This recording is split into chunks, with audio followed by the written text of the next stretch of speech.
across the UK, on DAB+, on YouTube, on your mobile, and on your side. This is Talk.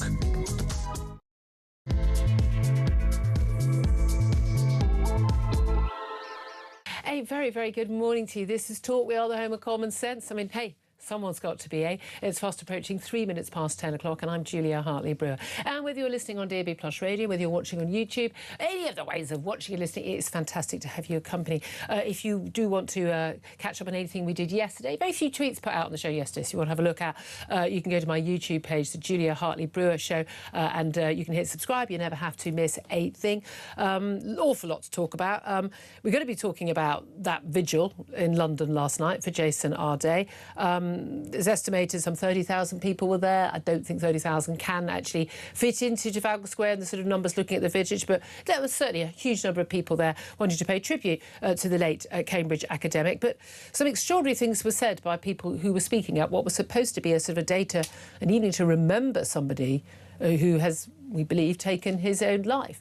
But instead, there was a lot of blaming of a vicious media campaign, talk of how he had been assassinated. He was the victim of assassination, and how he was the victim of a lynching. Highly racialised, very, very, very disturbing language that was being used by not just random people speaking, by, you know, a peer of the realm, for goodness sake. We will be talking about that with someone who was actually there last night. We're also going to be discussing the Housing Secretary, Angela Rayner, softening planning rules for traveller sites, because brilliant idea, giving councils fewer ways to block them. I'm sure that's going to go down really, really well. Also, Reform UK's Deputy Leader Richard Tice has said people should stop being doom and gloom about global warming. It's going to be good for the economy, particularly for English wine, which is true. Probably a little bit, Richard, we're friends, but a little bit Marie Antoinette sounding. The Guardian, the Mirror, understandably, of course they would, have gone for him on this. But really what we should be talking about is, of course, reforms plans. We had Robert Jenrick on JK's show earlier, their Treasury spokesman, talking about their plans to shake up benefits and save what they claim would be best part of 50 billion quid, even if it's not even that, even if it's 10 billion off that. Thumbs up, I think, from taxpayers across the country. Meanwhile, Andy Burnham's solution to cost of living crisis and disability benefits is to enable disabled people in England to be able to travel 24 hours on buses from next year, as opposed to after 9:30 a.m. until 11 p.m, which they currently are in everywhere in the country, apart from, guess where, Greater Manchester. I don't know how many severely disabled people who need their bus passes are travelling on night buses at 3 a.m, but there we are. Lots to talk about. I mean, small matter of Russia threatening Britain over the use of British-made drones by Ukraine in Russian territory. Nothing to worry about, I'm sure. We're going to talk about all of that, everything. I want your thoughts on every topic. In particular, I do want to hear about your thoughts on the Jason Arday vigil last night. It was all over the tellies. It was streamed live. Huge number of posts. It's the only story on social media for, what, the fourth, fifth day in a row. Claims that the Cambridge professor, who's believed to have taken his own life on Friday, was assassinated and was lynched, basically because of the colour of his skin, and that his death was as a result of a racist media campaign. What is your reaction to that? Give us a call, 0344 499 1000 is the number to get in touch. Text the word TALK in your message to 87222. Get in touch with us on X at talkTV. Calls are charged at the national rate. Text costs one standard network rate message. You want to talk about those benefit changes, you want to talk about traveller sites in your area, any of the other big topics, do get in touch. Can't wait to hear from you. Delighted to say that joining me today is editor of Spiked Online, Tom Slater. Morning to you. Morning. You were at the vigil last night. You are a journalist. You've attended a lot of things like the anti-asylum hotel protests and like, and you're there as an independent watcher. We had lots of TV cameras as well. Let's just play a quick clip of what one peer, Lord Simon Woolley, had to say. He was among a number of well-known speakers, prominent figures who talk about race issues an awful lot. Diane Abbott, Dawn Butler, two Labour MPs included. And this is what Lord Woolley had to say. This is tough for me, as it's tough for all of you and the the hundreds and thousands of people in the UK and around the world who are appalled by the public assassination of Jason Arday. The lynching. The lynching. You were there. You heard that speech live. I mean, I can understand. I mean, look, it's not a vigil I would have attended. But I can understand people who did feel strongly about this issue, about Jason Arday wanting to attend a vigil. They're entitled to do so. That didn't smack of remembering somebody's life, paying tribute to him, or comforting his family, to me. Talking of assassination and lynching, what did you make of that when you heard it live? Yeah, because I must have been stood about 10 foot away from Lord Wooley when he made those comments. And as you say, having a vigil for Jason Arday and some of the speeches that were given and some of the comments that were made, not least by Lord Wooley about their own friendship with him and there were other people there who spoke who did actually know him. Absolutely, spending time with him in his final days and how much of a loss it was for them personally. But it wasn't just a vigil, it was a kind of demonstration, it was a protest of sorts, and the message of it was very clear. It was that Jason Arday was the victim of an assassination, of a lynching by a racist mainstream media, and the problem with that is that it's untrue. And I think we should what? From pointing this out. We all know. I don't think you're even allowed to do that, Tom. I think you'll find the lanyard classes will get very upset if you point out that what is being claimed is not true. And all you have to do is track back the story. I mean, the reason that Jason Arday became a national newspaper headline was because he was a very prominent academic, someone who I think it's fair to say looked for the kind of media limelight, and yet it turned out that his career was built on not just alleged plagiarism, also alleged academic fraud, falsifying data, which is something that has gone by the wayside a little bit in the discussion, but also a series of totally fantastical stories. I mean, we'd never have heard of him if Cambridge hadn't lauded him because he was the youngest black professor at Cambridge University, one of the best universities in the world. We wouldn't have heard of him if he was a professor who was white, who was a, you know, I don't know, Manchester Metropolitan University and a plagiarist. We wouldn't have heard of him. Yeah. And not because he would have been white, because of he was lauded because ... but also because of these amazing claims about his life, the marathons, the 5 million for charity, being a mute until the age of 11, being autistic, being illiterate until 18, all of having had a brain tumour for his exams, and also having claimed, none of which has been found to be true. Also, which having claimed to have been the target of racist intimidation and violence, which again was not substantiated by the police or by any available evidence. And which newspaper was the one that exposed that was not substantiated? The Guardian newspaper. The Guardian, a well-known racist right-wing newspaper. And this is to the point that I take no particular pleasure in recounting this story in the wake of what's happened, but history is being rewritten. There were constant comments from the platform last night that he had been exonerated of plagiarism, referring to, let's face it, a pretty cursory examination of his PhD thesis from Liverpool John Moores University, who awarded it, who probably have a bit of a vested interest in making that story go away. And this particular claim that this was the work of a racist mainstream media, as you say, The Guardian, The New York Times, The Atlantic, these are all liberal left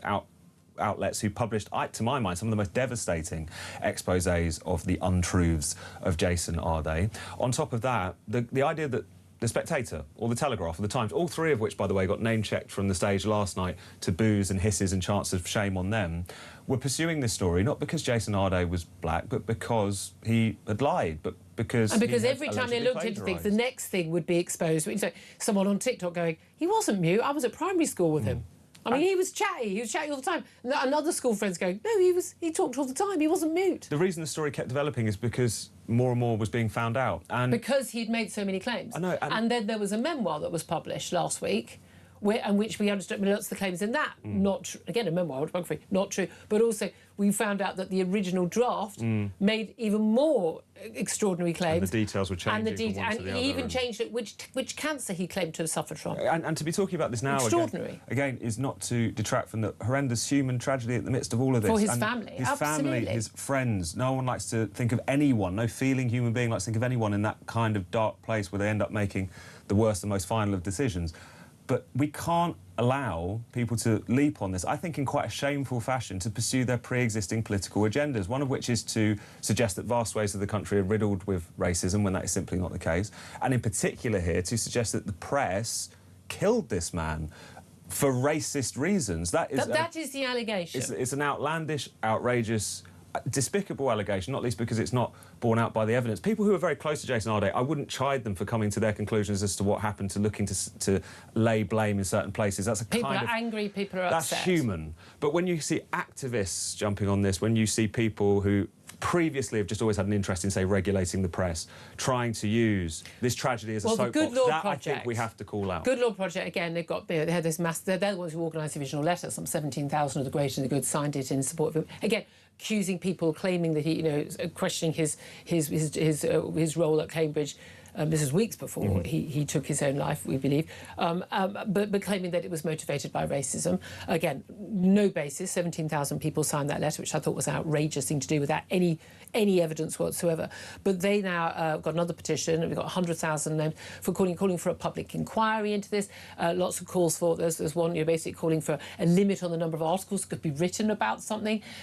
These are the people from Hacked Off calling for, Leveson 2, which is basically massive controls on the media. They're all joining in on this, and again, and asking for donations. I mean, it's extraordinary. I mean, some extraordinary stuff that is going on online. It seems to me, what I saw last night, I thought we are in Black Lives Matter's 2020 George Floyd territory, 100%. where a man... OK, George Floyd's death was absolutely outrageous. There's no evidence, interestingly, that he was murdered by the police because he was black. Actually, this police officer was a horrible, horrible human being who had done this to a number of people who were white, by the way. And there were black police officers involved in his death. But that was just taken out of all perspective. It was something that happened in another country, in another policing jurisdiction, and then was turned into riots here in 2020. The world was going utterly mad with lockdown. And we had, we've had anyone, taking the knee, BLM this, BLM that, mainstream media completely falling quite literally on their knees. Keir Starmer, the then Labour leader, and his deputy, Angela Rayner, photographing themselves on their knees, police officers on their knees, basically treating a man who was a wife beater, a drug addict, a convicted felon, as if he were somehow a saint. The events for him, treating him in that way, is sort of, this is a horrible death and it shouldn't have happened, and then quite rightly the cop was prosecuted, but treating it as something far more than what it was. And I'm seeing the same territory here. I'm not in any way saying Jason Arday is in any way equivalent to George Floyd, but Jason Arday, as far as we are aware, died at his own hand. That is very, very sad for his family and his friends. I would not wish that on anyone. But that doesn't mean that people shouldn't be exposing the truth where the truth can hurt people, because the reason the truth needed to be exposed was because of the lies that were told. No. And that, as far as I'm concerned, that is a matter that people need to rest with their own consciences. But if we are basically saying, which I think is what the message is, there can be no criticisms of anybody who is not white-skinned, because you're going to be accused of racism, or because someone might take their own life. We cannot criticise anybody. But I would love to know why it is a lot of the people who are saying these witch hunts can't go on. A lot of these people are the same people who have witch hunted people like J.K. Rowling, a powerful, rich woman. But, oh my God, they've tried to break her. She ain't going to be broken for the simple crime of saying men don't become women and women don't have penises. She's never written anything remotely transphobic. Doesn't, in my view, she's very lefty wokey. I doubt for a moment she thinks anything remotely negative about trans people at all, and has certainly never written anything. Their witch hunt against her, against pretty much everybody who refused to take the knee of the BLM, to play along with the trans madness. The witch hunts of people who stand up for Israel. Witch hunts for people who climate deniers. No, I'm not denying the climate. I think people confuse weather and climate. The witch hunts that take place. I mean, I'm not a victim. Never claimed to be. Couldn't care less. You can send me as much abuse as you want. I don't care. It's water off duck's back for me. I've had it for 10 plus years. Doesn't affect me. It affects other people, though. There are other people who are much more upset by it. But the things that I get called. I mean, I've been called by one of my guests last week, so basically saying, likened to what Malcolm X saying, a white devil. Claims of people being racist, of being bigoted, for voting for Brexit. Baby killer, granny killer during COVID. Now I'm a baby killer in Gaza, and loads of people who share my views get the witch hunts. The attempts to shut people down. This has been going on from the very same people who are now saying, oh, this is terrible, the mainstream media shouldn't do this. And I do think the mainstream media need to stand up and go, no, I will not be called this. You cannot call... when they claim that this was a racist, witch hunt, assassination, lynching against this man, they are slandering every single person in the media who wrote those articles. It's an outrageous thing, which is exactly, by the way, what Jason Arday did with students who claimed that he wasn't teaching them properly, which he wasn't. They were accused of racism and marked down, calling the police on a journalist and an academic, sending Carter Ruck, the most expensive lawyers in the country, a very threatening legal letter to a journalist simply for doing their job. This is exactly the same sort of thing. And I completely agree. The press need to stick up for themselves here, because what is being thrown at them... Not always perfect. No one's claiming that. This is a despicable slur to suggest that the only reason any of us pursued this story is because of racism. It's simply not true. Also, I think it's important to point out that if this story, or if these allegations, or if questions about Jason Arday and his own account of himself, if they had been listened to earlier, if that reporter at the Times Higher Education hadn't received both a legal letter from Carter Ruck, but also later on a call from the police confirming he'd been investigated for harassment, if the Professor David Harris, who started raising the alarm quietly to Cambridge, to academic journals, quite soon after Arday's appointment back in 2023, if Cambridge could have admitted that they had, let's face it, made a mistake here and for politically motivated reasons, we might not have ended up in a situation where someone who was kind of trapped in his own fantasy land was put on such a high pedestal to which he was always going to be knocked off. The press did their job because Cambridge and other academic institutions didn't do that. Absolutely. And he should never have been appointed in the first place because he simply did not have the credentials for it. Even the ones he lied about, those credentials were not enough to put yourself in a position where you were a professor at Cambridge University. And just on that very quickly... Could you look at the last 10 people appointed to those similar roles? He's got nothing like the credentials. And just on that very quickly, because one of the points that was constantly made last night was going after Jason Arday is because they don't believe that we, i.e. black people, are smart enough to be at university, smart enough to be professors. You read the New York Times' report about this. It was came out just a couple of days ago. When he was put up for that position, first of all, he was up against, in the kind of interview process, people who were much more academically qualified than him, including 2 women of colour. When you go for the kind of celebrity DEI hire, you were often doing so at the expense of not just academics who are more skilled, but also other black academics who might just not have the celebrity factor, might not toe the line. Don't have the great backstory about being mutant. Or also, let's face it, would he have ever got that position if he was a sort of black conservative? I don't think, regardless of how brilliant he was and how illustrious his publishing record might have been, it's so clear what is going on here. This is not about race, this is about politics. And it's about the extent to which that has infected organisations like Cambridge, brought down standards and created tragedies like this, if we're being honest. But I think it's a very, very good point, the idea that this is about, people not believing that black people can be... I mean, again, it's the bigotry of low expectations as well. From again, I don't think Jason Arday is somebody that should be raised as a hero or a role model in this country. I'm sorry, I think it's all a very... It was an intriguing story. It was a fun story for a bit because the claims were so outlandish as they were being exposed. And yet, people like us who've been fighting the woke for years, enjoying the fact that DEI was being exposed for the madness it was. And then when he resigned and he doubled down on the lies, you think, well, this is going to carry on.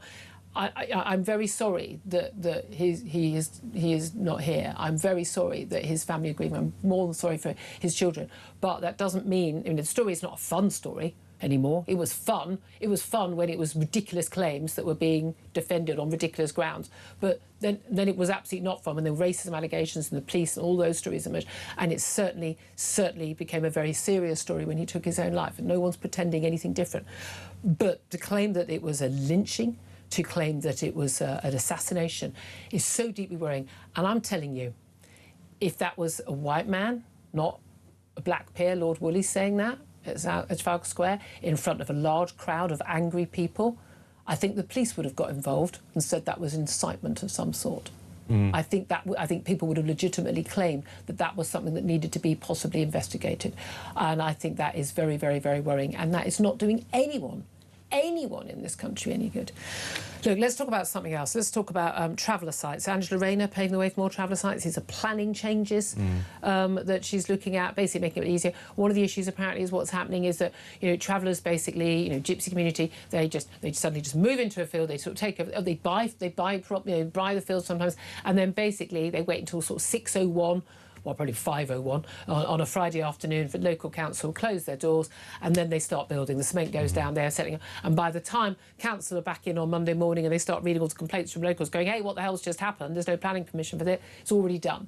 And basically more of this is going to happen. And it's one of those things which any area that's been affected by it just becomes such a huge problem, because surely the rules, whether it's about planning, whether it's about anything else, have to apply to everyone equally, and when they don't, or when people take advantage of them or continually take advantage of them in a particular area, of course it's going to get people's backs up. So anything which even appears like it's making that easier seems to me to be on a hiding to nothing. But I don't know what. But also, why should the rules be different? Why do I now to get planning permission to put up trellis and a shed in my back garden, but someone could just build some, and it's not instantly not down?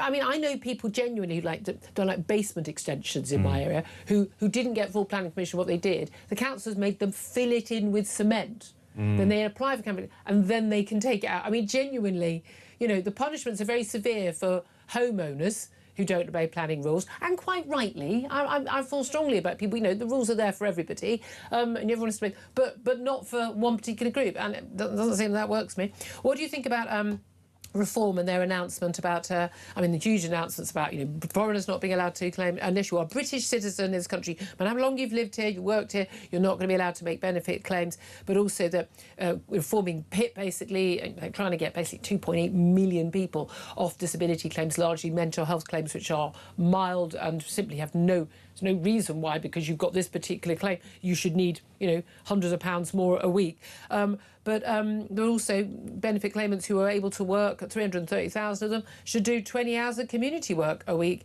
in their local community. I mean, I have to say, this will motivate people, will it not, if the councils can get their act together enough to actually get them to do it? No, that's a very good point. And I think as a package of announcements, it's very clear that what Reform are very keen to do is make clear that, as they would put it, they're putting British citizens first, because I think there is an extent to which, whether it's in relation to our benefit system, whether it's in relation to ongoing kind of migration policies, there's been a sort of dilution about what British citizenship means. You have the kind of indefinite leave to remain, which I do feel for a lot of people who are on ILR, who basically never went the whole move to get British citizenship, despite all intents and purposes being British, having raised kids in this family, set down roots, integrated, because there was kind of didn't need to. But the kind of bleed between those two categories has become a big problem, because it's kind of confused. OK, at what point do you become a proper member of this national community, therefore able to access, whether it's housing, benefits, healthcare, whatever, in the way that everyone else can. So it's about kind of putting down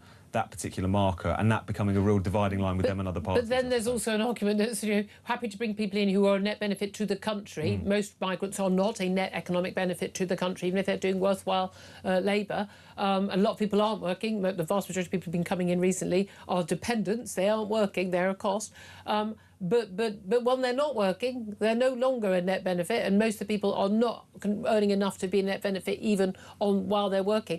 At which point, well, do we have a duty of care that once people have lived here, even if it's 20 years, that you get to stay here? I mean, that's the question.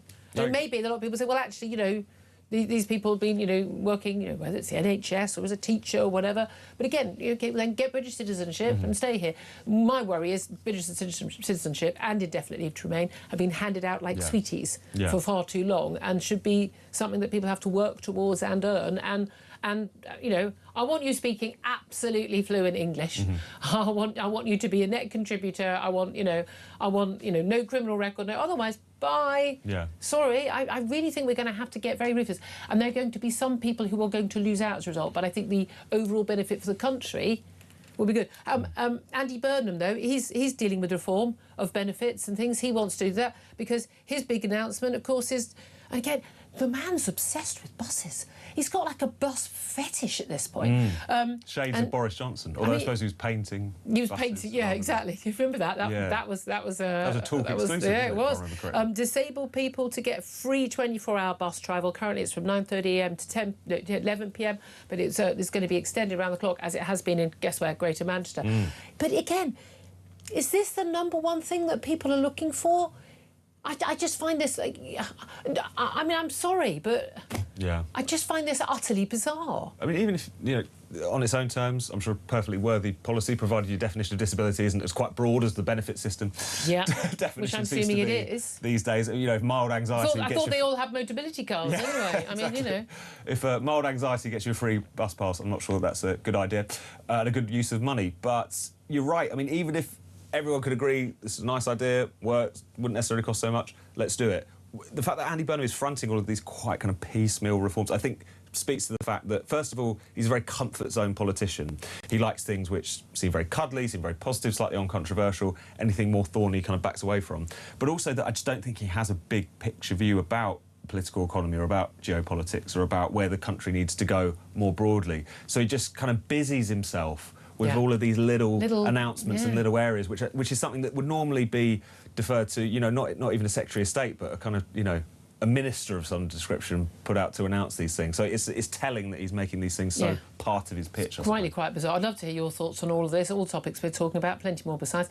We're going to be talking a bit more about Richard Tice getting in trouble over, well, it's English wine, yay for the weather. That said, loving the clouds outside the window today, loving them. There was rain on my patio, which meant it was on the lawn. It must have been on the lawn last night. I'm so excited, as indeed the grass looked happy, what was left of it. Anyway, I'd love to hear your thoughts on all this. 0344 499 1000 is the number to get in touch. Take your calls up next, and we're going to be talking to the wonderful David Wooding after that. This is Talk.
Demonstrate to the public that you are doing everything. But the key thing here, as you say, he's the Prime Minister.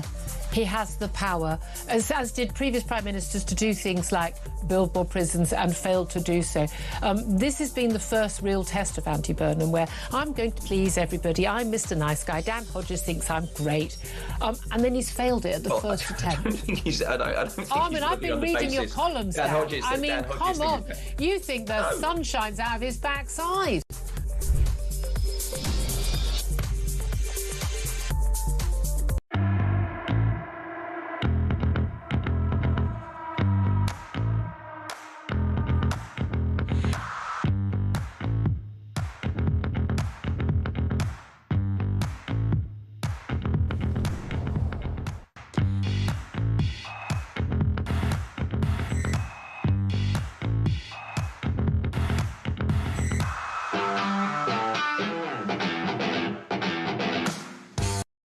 Across the UK, on DAB+, on YouTube, on your mobile, and on your side.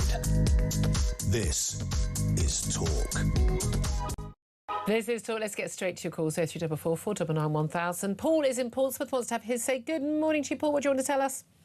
Yes, good morning, Julie. Good morning, Tom. I think this is rapidly now with Mr. Jason Arday is now developing into UK's own George Floyd moment. Yeah. I'd be really interested to hear Tom's opinion after obviously hearing that peer mention in his speech and saying about lynching what was the atmosphere of the crowd then, because if that wasn't incitement, I really don't know what was, to be honest with you, Julia. What did you make of that, Tom?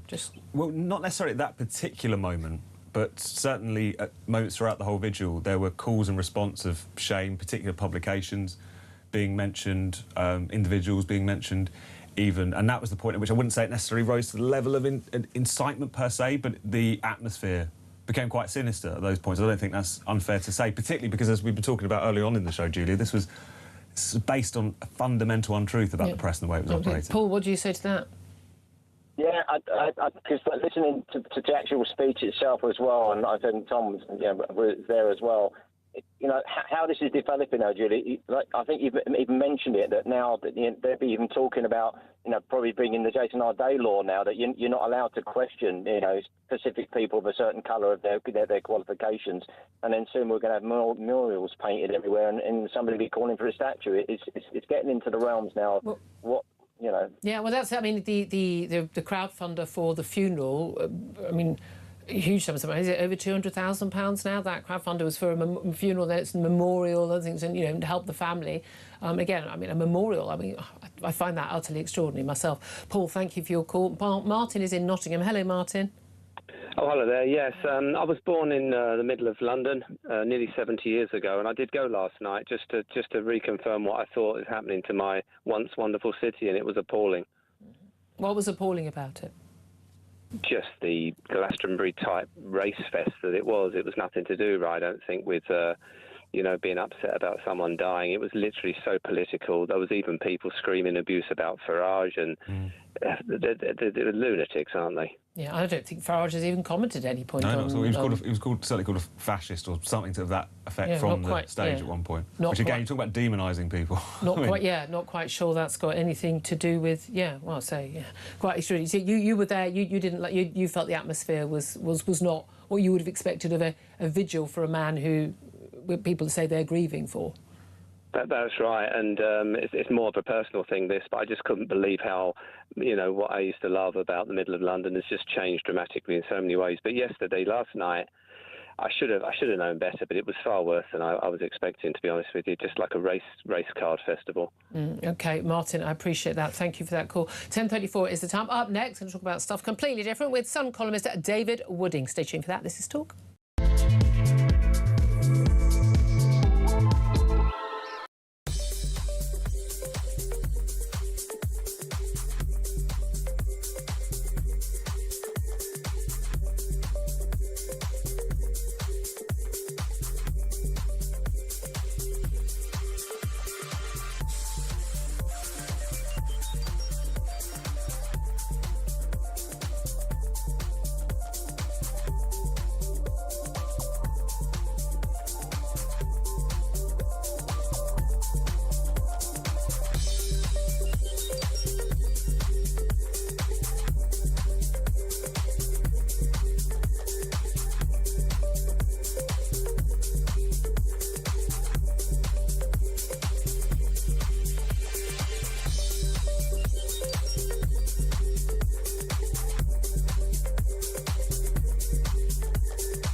Across the UK, on DAB+, on YouTube, on your mobile, and on your side.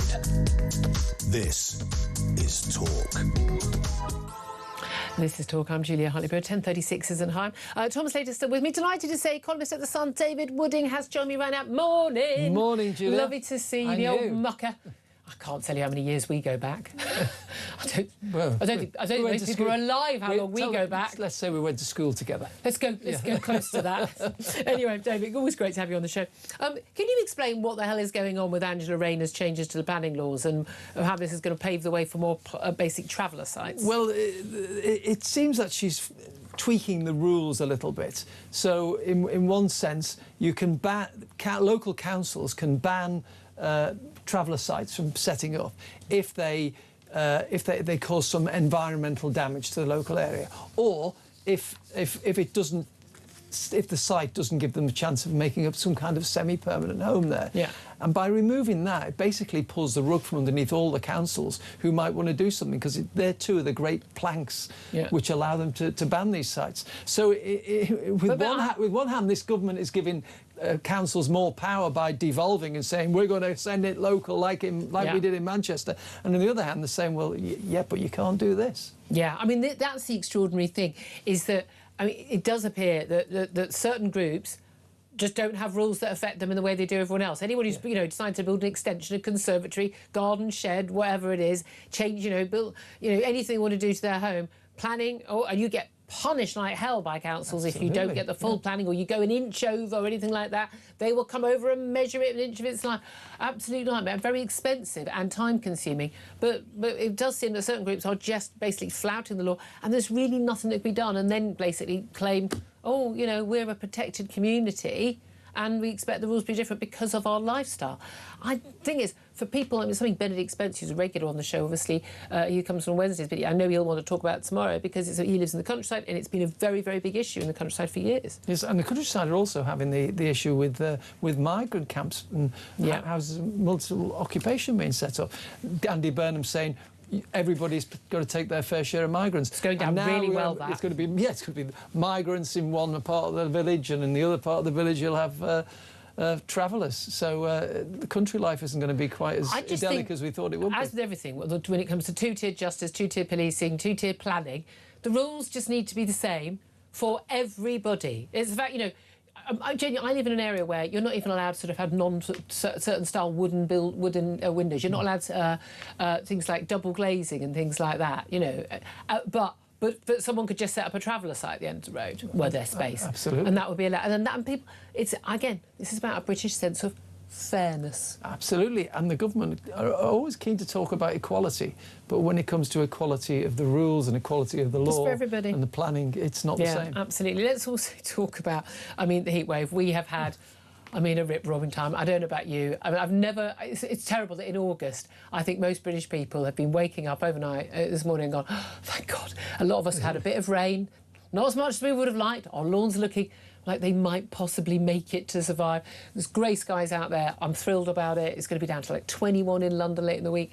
Yes, and then of course I'll toddle off on holiday to somewhere warmer. But I'll be by the sea, and that's different. But I think it's all been too much. We're told there's another heat wave coming again soon. Everyone's had enough, frankly. Now, lots of claims, always on climate change. But Richard Tice, Nigel Farage's number 2, is under attack. He's on the front page of The Guardian and The Mirror. Basically, he's been blasted, say The Mirror, after dismissing the misery caused by the heat wave, which claimed hundreds of lives again, and said Brits should enjoy sparkling wine instead. And basically, he's been branded in. So, we are... Richard, we love you, but we are in Marie Antoinette territory. But he pointed that we should hit out the doom and gloom around climate change. I agree with him on that. He urged people to celebrate soaring temperatures. But he says, look, climate change has always happened, it always will. Maybe the smart thing to do is to adapt to it rather than think arrogantly you can stop it. He's old enough to remember 1976. And he says, that was 50 years ago. I think when it's a bit warm, let's enjoy it. And if it means the English wine and sparkling wine gets better and better, fantastic. That means we can take on the French, fantastic. Let's celebrate some of these things rather than just be sort of doom and gloom about it. Now, the reality is English sparkling wine's quite expensive. Damn sight more expensive than, say, your Prosecco's, isn't it? But he's got a point. I'm just not sure that's the best way to Well, he has got a point, and, I think what he's trying to say is, let's stop moaning about the weather, let's try and enjoy it.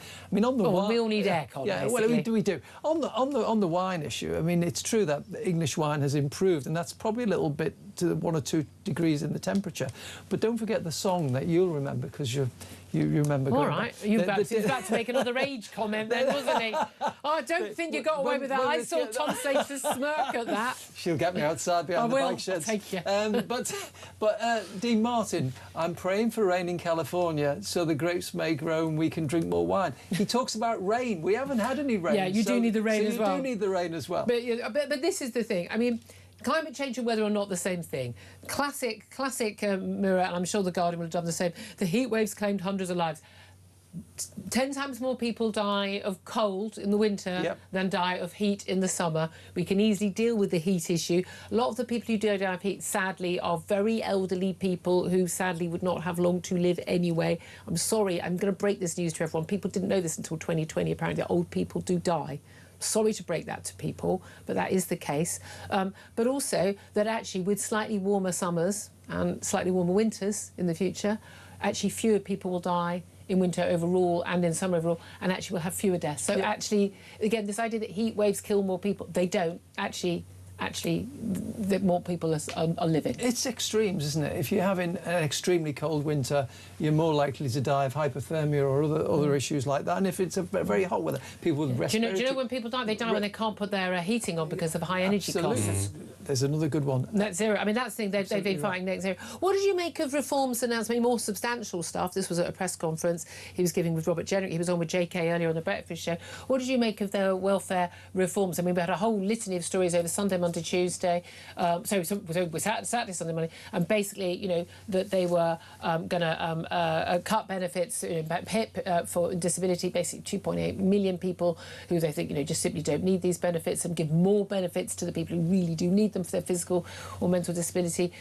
Foreigners not being entitled to claim benefits, but also basically workfare for 300,000 plus people who are able-bodied and could do work in their local council 20 hours a week, as well as looking for work. Well, it's playing to a big audience who alarm clock Britain, we call them, don't we? The people who get up in the morning. My listeners, your readers. Go to work and look at the people across the road who've maybe got the curtains drawn and spend all day sitting in their underpants watching daytime television. Sounds watching great. Julia Hartley-Brewer. Watching Julia Hartley-Brewer on the telly. No, it's 10:43. They're not up yet. They're not up yet.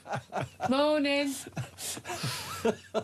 But that's who it's playing to, and some of this money will be saved by stopping benefits to foreign nationals. That's a different issue, but making people earn what they're given, welfare to work. It was called the same thing Tony Blair did back in 1997. It never really happened because Harriet Harman was the Social Security Secretary and stopped it.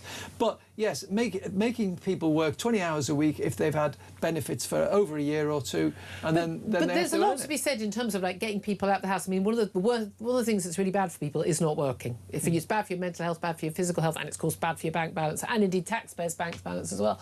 But actually, getting people out doing something every day, turn up on time, bit of purpose, being around people, getting their confidence back. I think if I'd been out of work for a year, I think I'd be massive, you know, a massive confidence break, wouldn't you? I mean, you would be really, really struggling. You'd be miserable. You know, lose purpose and structure to your day, which most of us need to, you know, to deal with our daily lives. I think it would actually. Again, I think people might think it's cruel. It's cruel to be kind. Oh, well, and the alarming thing, Julia, is the young people, because, you know, back in the day, it used to be the over 50s, 55s, who had a hard, grinding job all their life. Physical labour. And then they sort of went on the invalidity benefit, it was then called, for a few years. Now it's young people. There's a million young people aged 16 to 24 who are not in a school and not in training and they haven't got a job, and it's become a lifestyle choice. Here's the thing, though. Okay, we often talk about that. I mean, hear again and again. You know, it's 1 in 7 young people, and you hear all the time. You know, young people can't find jobs. Young people can't find jobs. Now, it does depend where you live. You live in a former mining village in, you know, North Wales. Things are going to be rather different from, I live in North London. It's very different. However, not 1 in 7 can't find a job or educational training. 6 out of 7 can. Right? Yes. There's a reason. What is going on in those homes, the kids that aren't? And I think a lot of this, again, comes down to parenting. Expectations. Are their parents working? Do they go? Have they been used to the fact you get up on time, you go to work? Parents do that, parents go to work, you go to school. The sort of work ethic skills. Did they have to do some chores for their pocket money? You know, these sort of things. All these little things were they expected to go out and, like, get a Saturday job. If they wanted to, pay for the cinema tickets or whatever. Not that young people leave their homes at all anymore. You know what I mean? I think a lot of this comes down to what has gone on in the home. Well, I was desperate to get to work when I was a teenager. I mean, I wanted to get out of college and get a job. I was never happy that when I got my first job, because I was earning my own money. Oh, my goodness. And then started to step up that ladder. Absolutely. I remember, I had 3 weekend jobs when I was 15. I don't think I've ever felt richer. Genuinely, I think 3, making pub lunches, waitressing and working in a burger takeaway on the till. I thought, I probably had about 20 quid in my pocket at the end of the weekend. Ka-ching! It's great. You loved it. And you're mixing with different people from different backgrounds and getting to know about life generally. Well, also about work. Yeah, and a discipline in your life, having to get out of bed in the morning. Yeah, well, it's fascinating, isn't it? Great to have you in. Always a pleasure to have you in. David was in columnist at The Sun. Tom Slade, do you want to come in on this?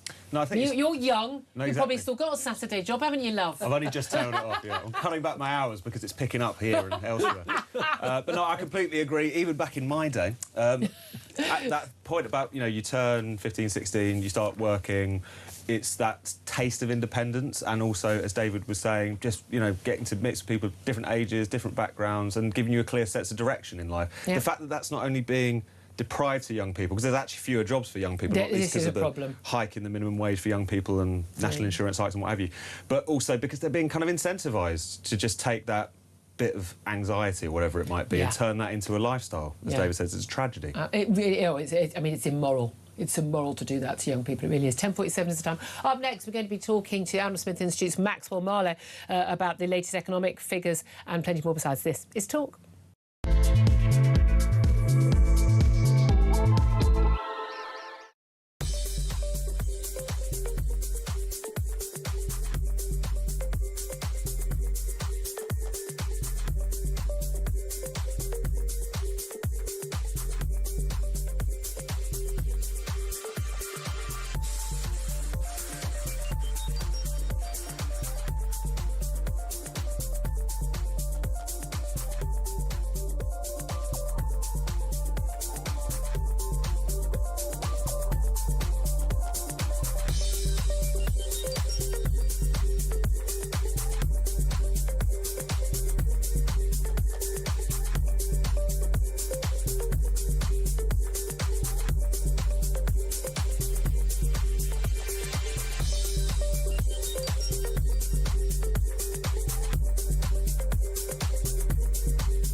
Demonstrate to the public that you are doing everything. But the key thing here, as you say, he's the Prime Minister. He has the power, as did previous Prime Ministers, to do things like build more prisons and failed to do so. This has been the first real test of anti-Burnham, where I'm going to please everybody, I'm Mr Nice Guy, Dan Hodges thinks I'm great, and then he's failed it at the first attempt. I don't think he's... I don't think I've been reading your columns, Dan. Hodges, I mean, Dan Hodges come on. You think the sun shines out of his backside.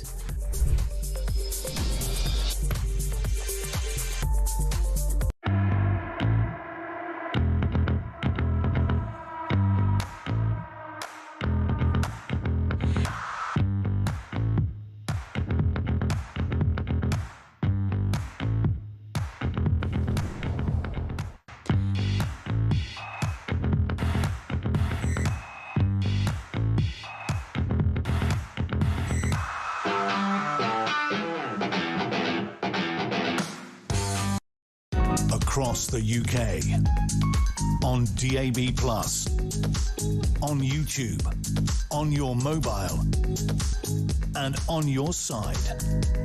This is Talk. This is Talk. I'm Julia Hartley-Brewer. 10:50 is the time. Let's talk to Maxwell Marlowe now. He's Director of Public Affairs at the Adam Smith Institute, the free market think tank. Very good morning to you, Maxwell.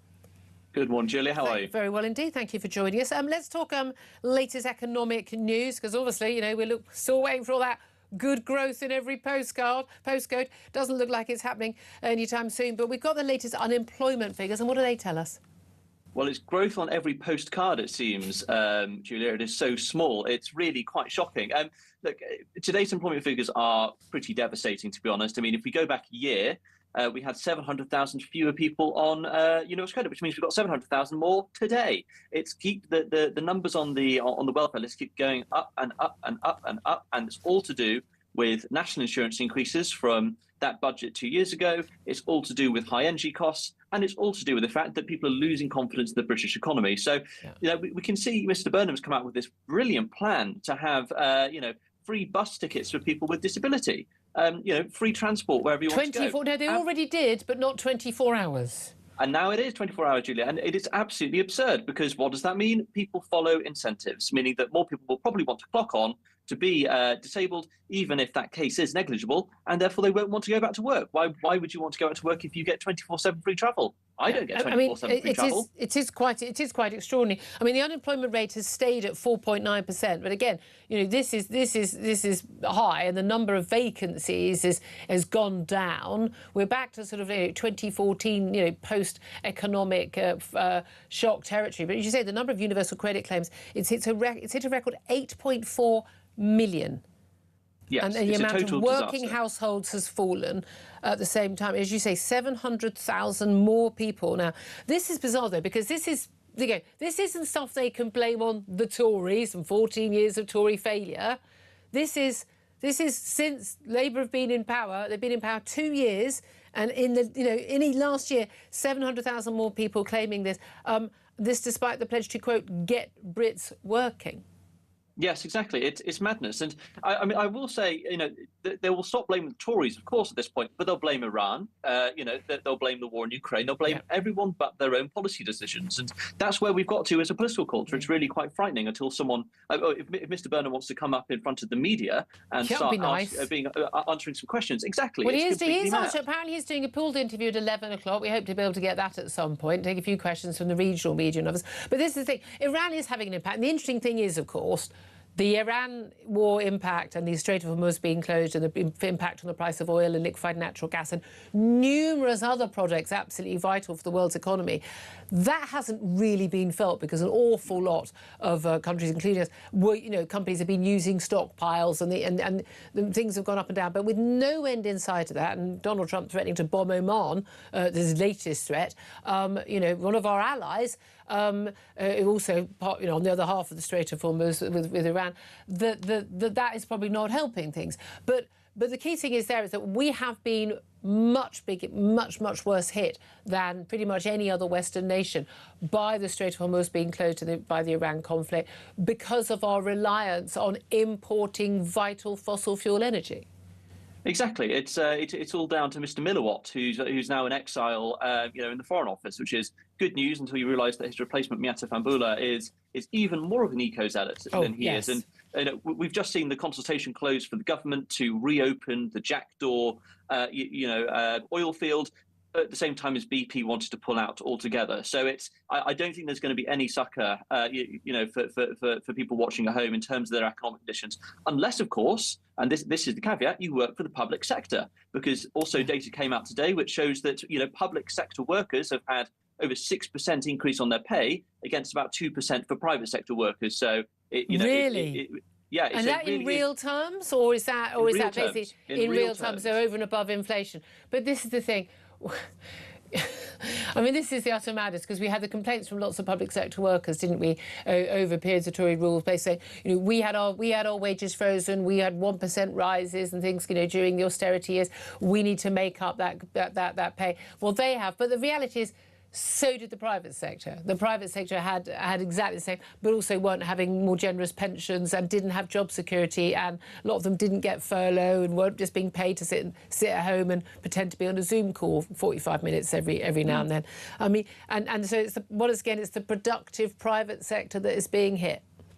Exactly. I mean, companies don't have the luxury of, every October going in and raiding more of your pay packet, as they do with workers and businesses. So it's a complete mess fundamentally, Julia. And I don't think there's any sensible thinking coming out of the government at the moment in order to correct this problem. I think we're going to be in for a long-term hit for our employment figures. And I'm a bit worried we're going to reach what, as you may remember, stagflation, stagnated economic growth and high higher inflation. I think it's going to continue for a long time. That is the worst thing. And the key thing about inflation, again, is, and I know that economists, friends of the show like Liam Halligan, have talked about this and written, I think, Sunday Telegraph column about this, the expectation about inflation, going up. But this is, and again, we've seen, because when energy prices go up, it drives up everything, and the tax rises are driving up prices as well in the shops.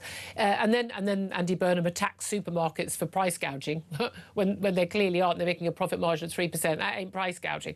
But the thing about that is inflation hits everybody. Poor.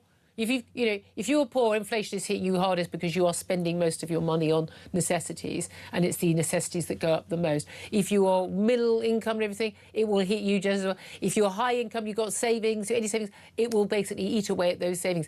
And it eats away at pay. You work hard, you're on a lower wage, but you get into a higher wage bracket. That's just going to eat away at any extra wages you get.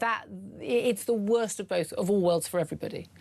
Exactly. It's the worst tax. It's the invisible tax. It's really terrible. It's not just inflation, though, Julia. It's also asset devaluation, which is something that we've looked at the Adam Smith Institute quite recently. Particularly, we released our Millionaire Tracker last month. We found that we have the fewest millionaires, at any time period since 2008. Are they leaving the country? No, it's asset devaluation mainly. It's the fact that our property bubble is the air is slowly coming out of it. Is that necessarily a bad thing? Well, I'm looking at my property. I'm not planning to sell. If my property goes down in value from a notional value it had 10 years ago, long after I bought it, does that really make any difference? If it also means that, our youngsters have a chance of getting on the housing ladder. Well, I'm not complaining personally. I don't own my own house, so I'm not complaining about it personally. But the problem we've got is that it's the way in which we collect wealth in this country, which is we're overvalued when it comes to money and property rather than in equities or stocks or shares, because that is productive capital, whereas what we have at the moment is unproductive capital. It's bricks, mortar, and land. Right. So that's where the issue is. But back to the story at heart, about the employment figures, Julia. This is all just one big economic storm which is brewing up, and I don't have the confidence that Chancellor John Healey, come October 28th, is going to have the hat out the rabbit to really solve these things. I think it's going to be a long-term problem. Or indeed that the Prime Minister, Andy Burnham, has got the steel and the strength in his spine to actually do the things that are necessary to help the country get to that supposed good growth he says he wants. Maxwell Marlowe from the Adam Smith Institute, great to talk to you. Thank you very much. Quick response from Tom Slater? No, it's such a chronic problem that the government has got to deal with, both in terms of the general economic picture, also unemployment. And I think the unemployment thing is the one that's most striking, because they cannot admit that they are a large part of the problem. I mean, you can bang on about the Tory inheritance as much as you want, but the way in which you hike, if you tax jobs, there's going to be fewer jobs. It really is that simple. It is really that mind-blowing. If any of the people running government had ever run a business, they might understand that. Anyway, we're coming up to the top of the hour. Lots more top guests. Tom Slater staying with us. Lots more of your brilliant calls as well. Give us a call on anything you want to talk about. 0344 499 1000. This is Talk. We are trying to be the voice of common sense.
across the UK.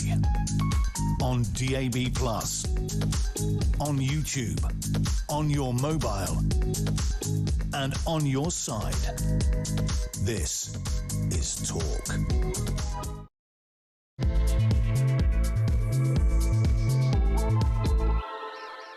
Good morning to you. Welcome back to the show. This is Talk, the home of common sense. Fast approaching 3 minutes past 11 o'clock. And whether you're listening on DAB+ radio, watching on YouTube, all the other ways of watching and listening, thank you so much for your company. If you missed anything from the show in the first hour, do go to my YouTube page, The Julia Hartley-Brewer Show. Hit subscribe, and you never have to miss a thing. Coming up in this hour, we will be discussing that vigil in London last night for Jason Arday. Campaigners blaming a vicious media campaign for his death, demanding a public inquiry and for censorship of the media. Is that a reasonable, rational response to what has happened? Plus, Andy Burnham's expected to push a decision on 2 North Sea oil and gas projects into the autumn. Of course he is. It's Andy Burnham, because of concerns about the optics of approving new drilling during a summer of heat waves and wildfires. Well, yes, if you go around for a long time telling people that every time the sun shines and that there's a wildfire, that it's climate change, then you'll get yourself into that mess, won't you? This is a man, by the way, who in 2019 was offering succour to Extinction Rebellion after they were, blocking roads in central London and blocking airport runways and saying that they were doing a good job raising awareness of the climate change issue. Also, we're going to be discussing Angela Rayner softening planning rules for traveller sites, basically giving councils fewer ways to block them.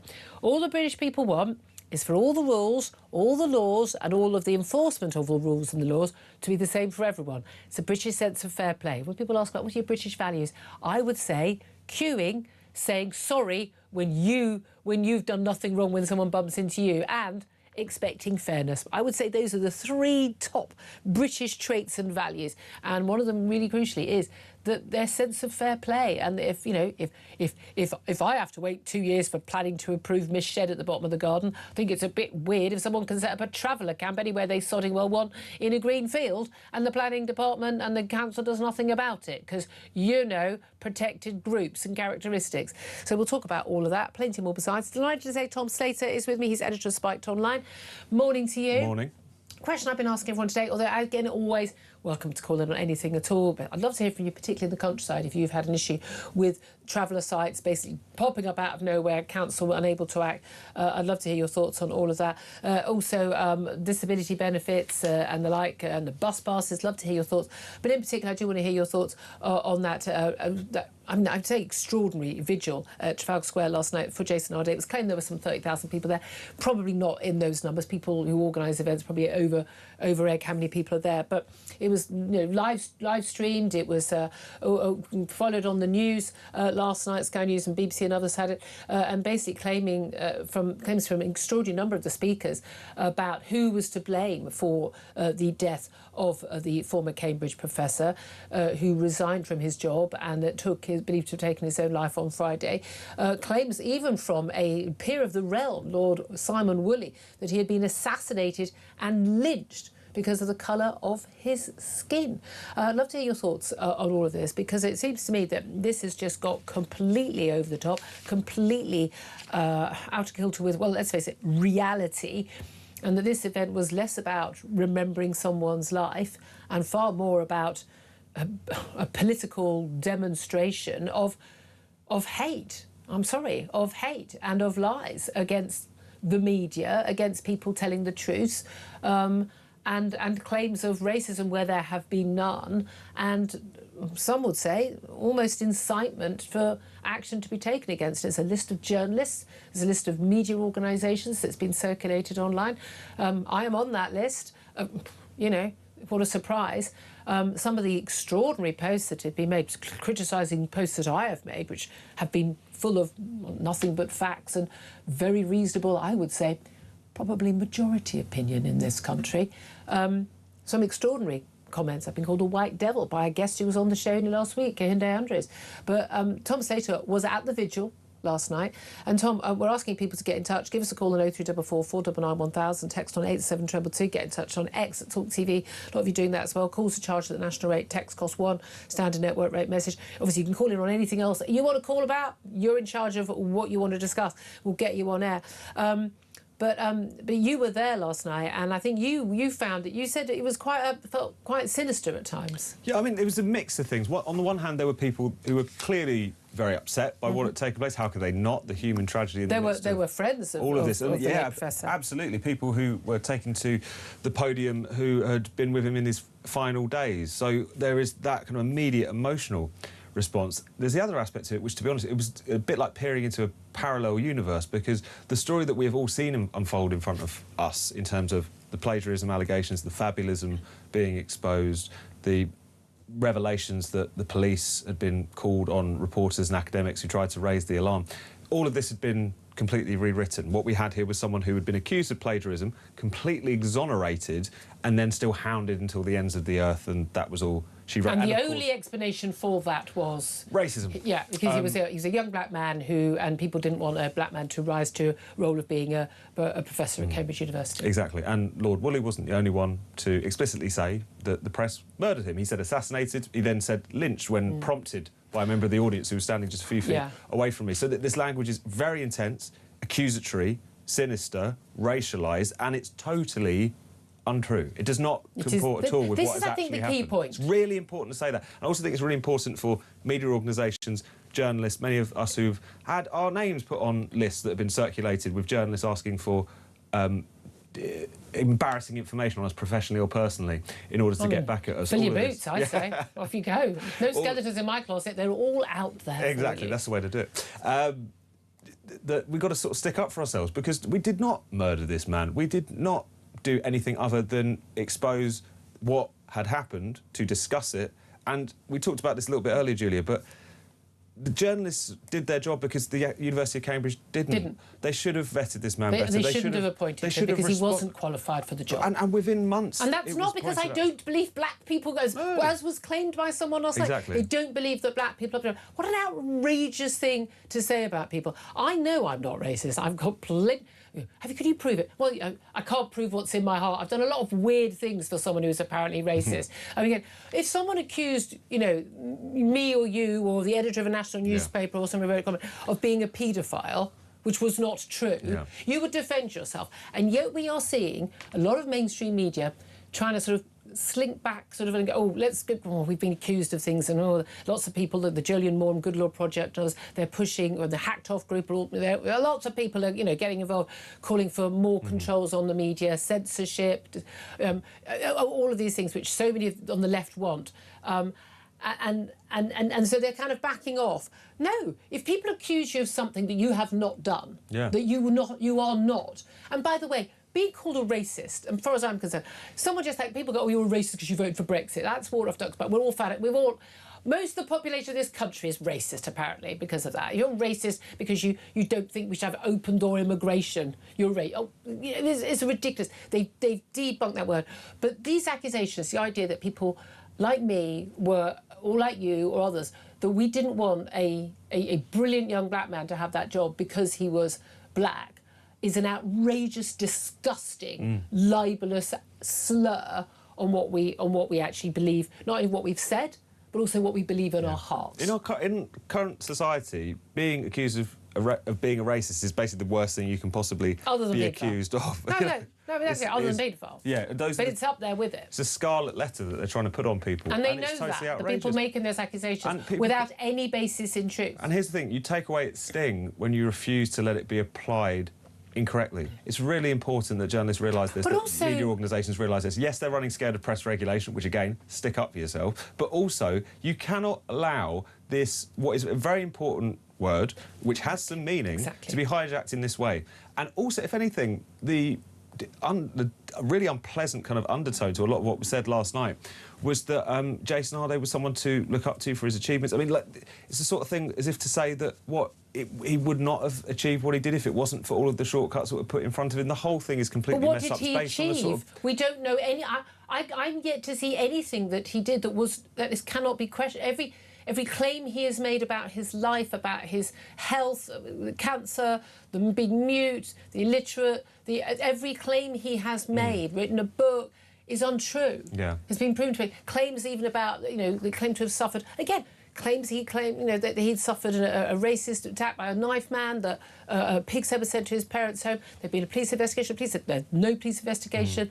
The butcher which he claimed said that pigs head people hadn't sold a pig's head to anybody. I mean, these things where there was no CCTV, despite there being CCTV all over where he claimed a knife man that accosted him. None of it happened. And also those claims, they were exposed by The Guardian. If you look at his memoir, The Atlantic, a liberal left outlet in America, did most of the heavy lifting on that particular claim. The New York Times in the past few days put out a devastating, I think New it's York fair to Times say, that summary. went full Black Lives Matter. Yeah. Full taking the knee, just laying out the woke, facts. This was everything. not a right-wing reactionary lynching. And it's one of those things where, of course, we should also return to the human tragedy in the midst of this, the family tragedy in the midst of this, absolutely. But we are not the ones trying to politicise this in the wake of his death. What's happened is there are some people who have got an axe to grind, whether that's their apocalyptic vision of where British race relations is at, or whether it's their pre-existing agenda to regulate the press. And I hate to say it, they are using a suicide as a soapbox. We are not the ones who are turning this what should be a horrific family tragedy, which people should be able to, given the space to grieve and so on, and trying to make political capital out of it. I've had something like 3 million views on a tweet that I wrote and put on X on Saturday evening. Best part of 24 hours after we found out about Jason Arday's death. And I didn't post on Friday night, didn't post on Saturday daytime. I waited until I had read through the most extraordinary raft of claims that it was the media, the racist media that killed him, and the politicising by people claiming to be not just supporters of Jason Arday and believers of his life, but also friends. And colleagues, and I just thought it was simply too outrageous to let go, and that was what I responded to. I was then called a ghoul. I mean, but it's interesting. Benedict Spence, friend of this parish, will be on the show tomorrow. Day 4, he's written today. Day 4 of the people who insist you shouldn't politicise someone's death. Politicising someone's death. That's what's going on. Now, I was going to play you a clip. Now, I played you earlier a clip. I do want you to pay close attention to this. Lord Woolley, Simon Woolley, he's a very leading figure in a lot of this, in the campaigning for Jason Arday. And one of the signatories to that Good Lord Project petition about basically that it was racism that was motivated against Jason Arday in his life. 17,000 of the great and the good signed that. I'm going to play you a clip of what Lord Woolley said last night, and you were just a few feet away, Tom Slater. I'm then going to play you Press Association, who disperse these clips to the media once they're played. This is a clip of what Lord Woolley actually said that went out live on Sky News. OK, so watch and listen to this. This is tough for me, as it's tough for all of you and the hundreds and thousands of people in the UK and around the world who are appalled by the public assassination of Jason Arday. The lynching. The lynching. Assassination, lynching, extraordinary language. Now, when I saw this clip online and I said to my team, can we please have a clip of that, because I think it's so shocking, and the fact that also, he's not another, he's not one of the usual suspect Labour MPs who just looking for a fight at all times. He's a peer of the realm. I mean, it's just quite extraordinary. He sits in the House of Lords, for goodness sake. And we looked for that clip, couldn't find it anyway. Just couldn't find it anywhere until we found that live feed from Sky. And the reason why is because Press Association have we've got about a 4-minute clip of that speech, and that is what has gone out, and this is where media organisations get their clips, because there's a central agency that will pull this stuff together. You can go, oh, great, I can get it from there. This is what they did with the clip. See if you can see where it's been edited and what's missing. This is tough for me, as it's tough for all of you and the hundreds and thousands of people in the UK and around the world who are appalled. I want to change the world.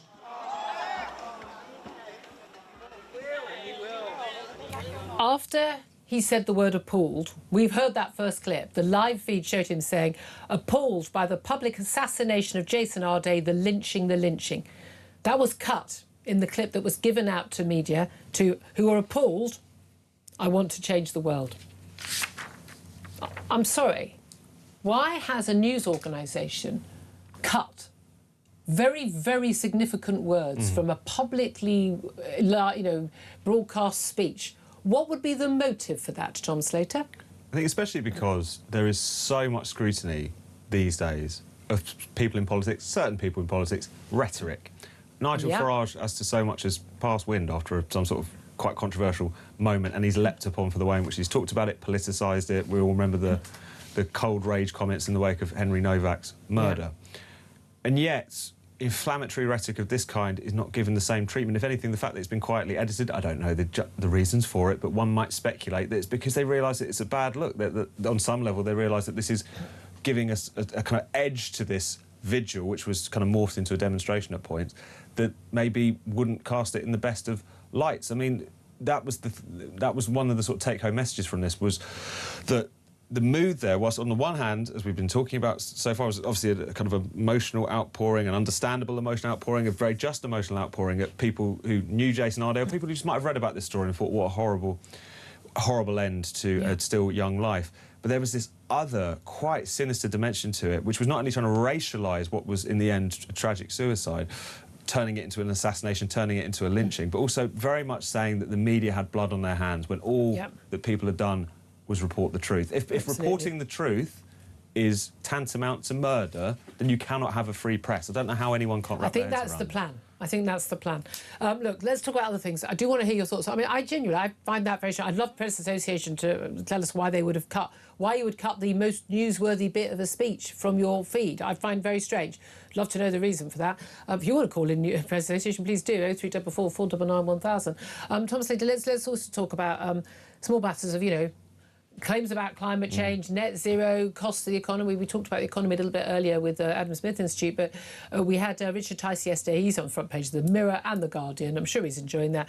Claimed that it was insulting for him, make comments about people shouldn't be moaning about the heat wave. We should celebrate it. We should enjoy drinking English sparkling wine. If we've got warmer weather, we're more likely to have nicer wine. I have to say, English sparkling wine wins taste tests. All the top experts over a lot of, very good quality French champagne, I like to point out. Lots of good ones.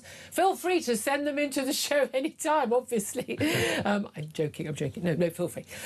But this comes at the time when we've got, we had that wildfire phone alert that scared the living daylights out of us on Friday. I know people, who were driving at that time who were absolutely terrified and almost lost control of the car.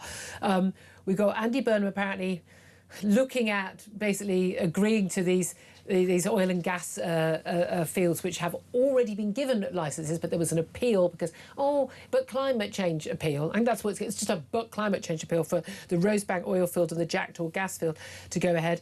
But apparently he's going to kick it into the long grass, well, certainly for a few more weeks, because he doesn't want to announce it while we're all sitting there going, I haven't had a good night's sleep for months, it's been too hot and there are wildfires on the telly and it's all climate change. Even though wildfires there's fewer wildfires this year than last year, which is weird because it's a hot and summer. Who knew? But we've got all of that going on at the same time. What do you make of all of those stories? Well, it's a funny one, isn't it? Because on the one hand, Richard Tice seems to have sort of put his foot in it or upset a fair amount of people in the press with this particular I think he was comment. Probably being a little bit too glib. Yeah, and, maybe I think sometimes there's too much scrutiny on certain politicians. They're just sort of shooting from the hip and trying to make light of certain situations. And it wouldn't have exploded like it has if it wasn't for the fact there is this mania around the issue of climate change. I mean, David Wooding was in here earlier pointing out that you actually need a fair amount of rain if you want decent wine to be produced in this country. But at the same time, this is something that Matt Ridley often points out. Actually, the rise in carbon dioxide has led to a tremendous greening across the More food world. is being produced than ever before. This is a good thing, I think. Exactly. You're not allowed to mention it because it might imply that maybe there's some pluses as well as some negatives to the way in which I would say largely, definitely more pluses, but there we are. But it's just endless, isn't it? It's just a kind of hysteria that people are willing to. And let's talk about these traveller sites, because Angela Rayner making these changes, which are basically going to pave the way for more traveller sites. I mean, most people live in the country, so probably argue there's already too many, but Housing Secretary is back in her job. Obviously, she's removed two key rules that councils and residents have used to oppose unauthorised traveller camps. She made the changes and update England's planning rules on Monday. And basically more development of the Green Belt. That I support. easing planning rules and around the green, 100%. But basically, under previous rules, councils consider potential environmental damage caused by unauthorised encampments when they assess applications, and also that sites should only be approved if they provide a settled base that limits the need for long-distance travelling. But those requirements are removed. Basically, I mean, local councils aren't really going to be able to oppose traveller sites. There's going to be a free-for-all.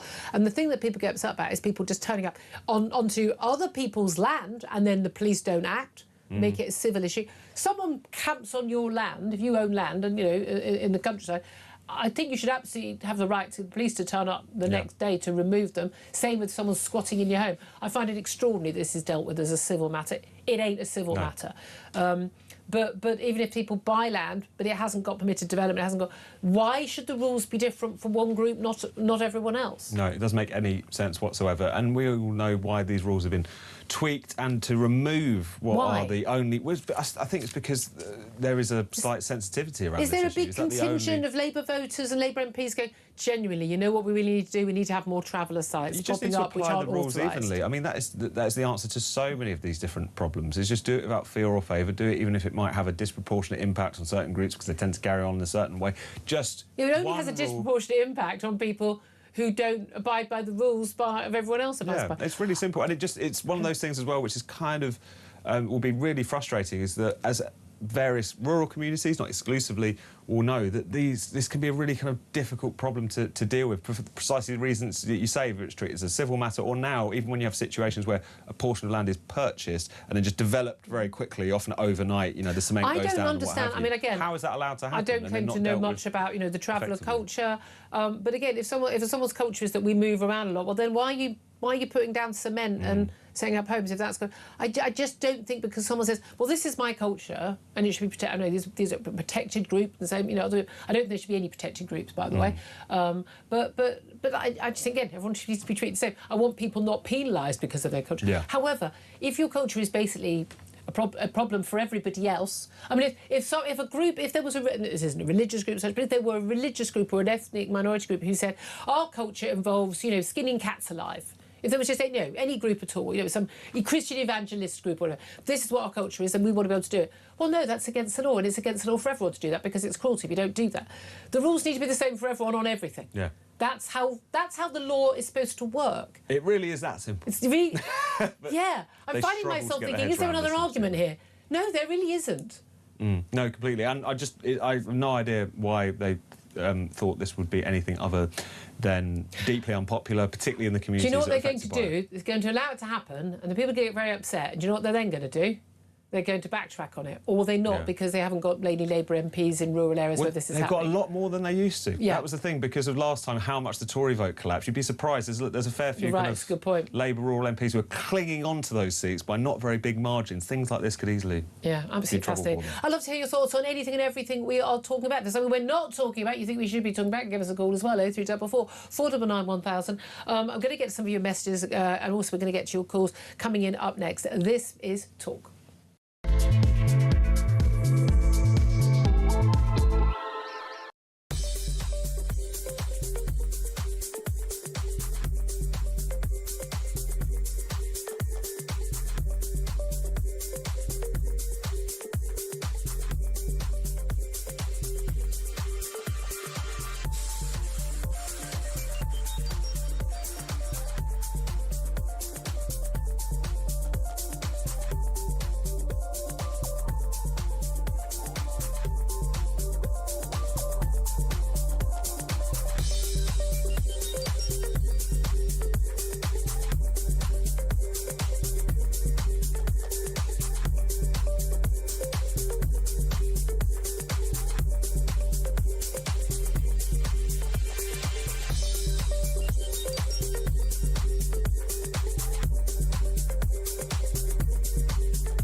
£1 donation problem, which kind of triggered this whole by-election. Is that an issue for you? No.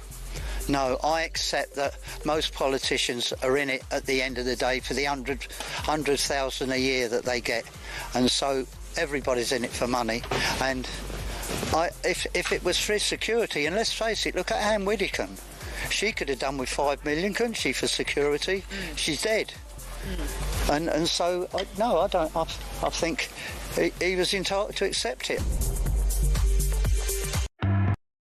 Across the UK, on DAB+, on YouTube, on your mobile, and on your side. This is Talk. Morning, welcome back. 11:27 is the time. Let's get straight to your calls. Spike is on the line in Hampshire. Hello, Spike. What do you want to talk about?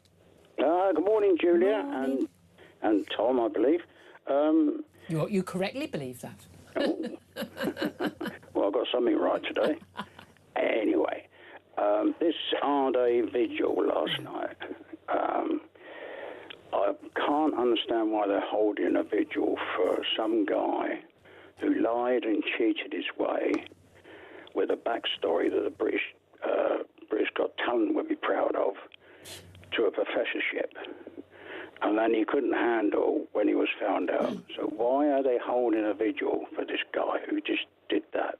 I mean, I can understand why people who were his loved ones would want to hold a private vigil for him. But again, I'm with you. I find it very strange that he is being held up as some sort of hero. I think it's all just very, very, very sad. Yeah, it's almost like they're trying to create a Black Lives Matter in England over a death of a coloured person. That's all I'm saying. It's everyone behind this seems to have an agenda. But also what all this kerfuffle is doing is distracting people from the people in Cambridge who appointed this guy. Yeah. So all the time this is going on, they're forgetting about who actually appointed him. Yeah, oh, absolutely. And they, they have an awful lot to answer. And again, the way they treated people who questioned their decision-making, which was appalling. I mean, it seems to me that everyone involved in the appointment should be sacked on the spot, personally, but there we are. I have a funny feeling their inquiry is going to take quite some time, should it not? Spike, thank you for that. Dave is in London. Dave, what do you want to say? Oh, hi, Julia. Hi. Yep, very tragic event, obviously, for this guy and particularly his family and friends. But I think, having listened to yours and Tom's kind of debate on it at the start of the show, I think you kind of came out with the view, why doesn't the press stand up for itself? And then you and Tom spent the best part of 10 minutes. I don't know what you were trying, I don't know who you were trying to convince, yourselves, your audience, but you spent 10 minutes demonstrating why the press doesn't stand up for itself, because I don't know, you went on about Brexit, BLM, Israel, climate change deniers, the fact that you get attacked. If you were asked to walk from the embankment to the South Bank, you'd probably go via Westminster Bridge. You went round such a long, great big... So you're not convinced yourselves. And then you just realised, well, you're kind of not, Julia. We talked and then we went on to talk about the attacks on journalists and what people are called, and the names and the attempts to smear journalists. But that was a side alley after a main conversation. Yeah, but this is the whole point. Yeah. It's all irrelevant. You need to take a leaf out of the Megyn Kelly, Matt Walsh type things. Go home and watch them on YouTube and see how they deal with it. Yeah. Because you've also... I can't understand a word of this. You've also now just shown the fact that the guy, Lord Woolley, who likened it to a lynching, the press has already taken that out. And let me give you an issue about lynching.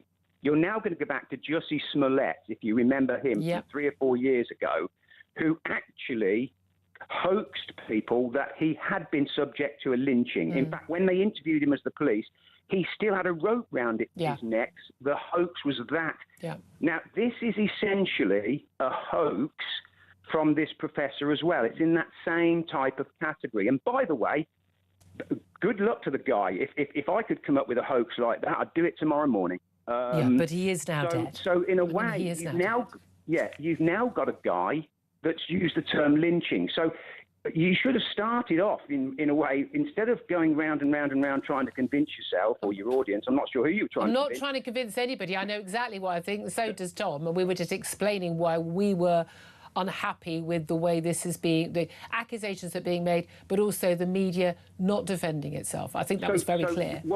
What you have to remember is the left love a martyr.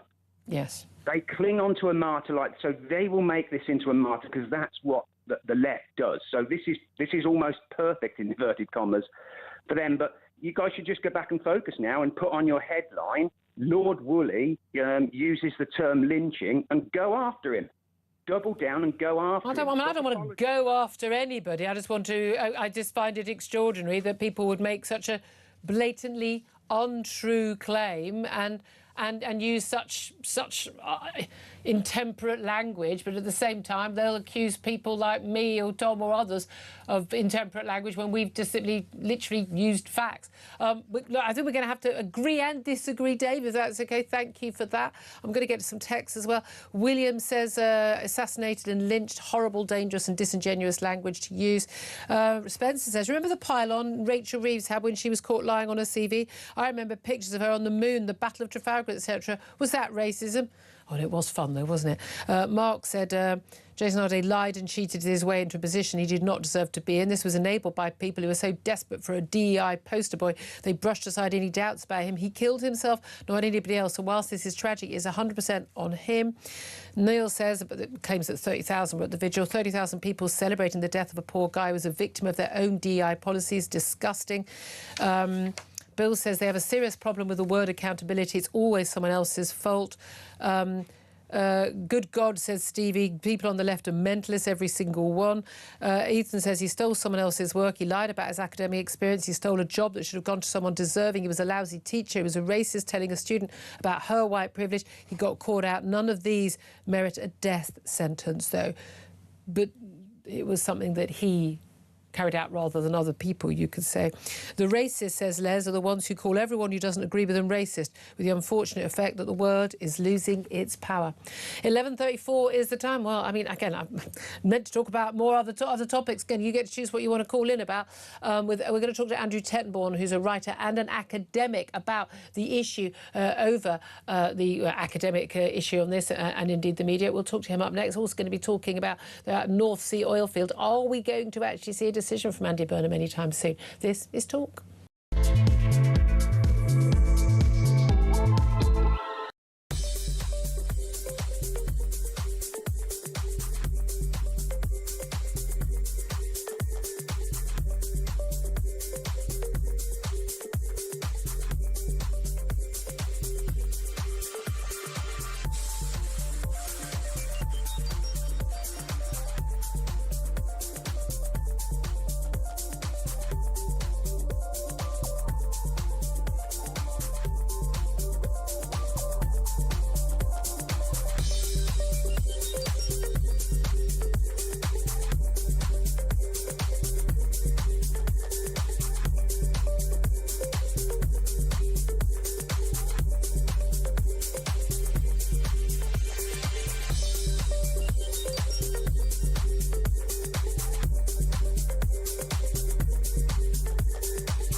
Across the UK, on DAB+, on YouTube, on your mobile, and on your side.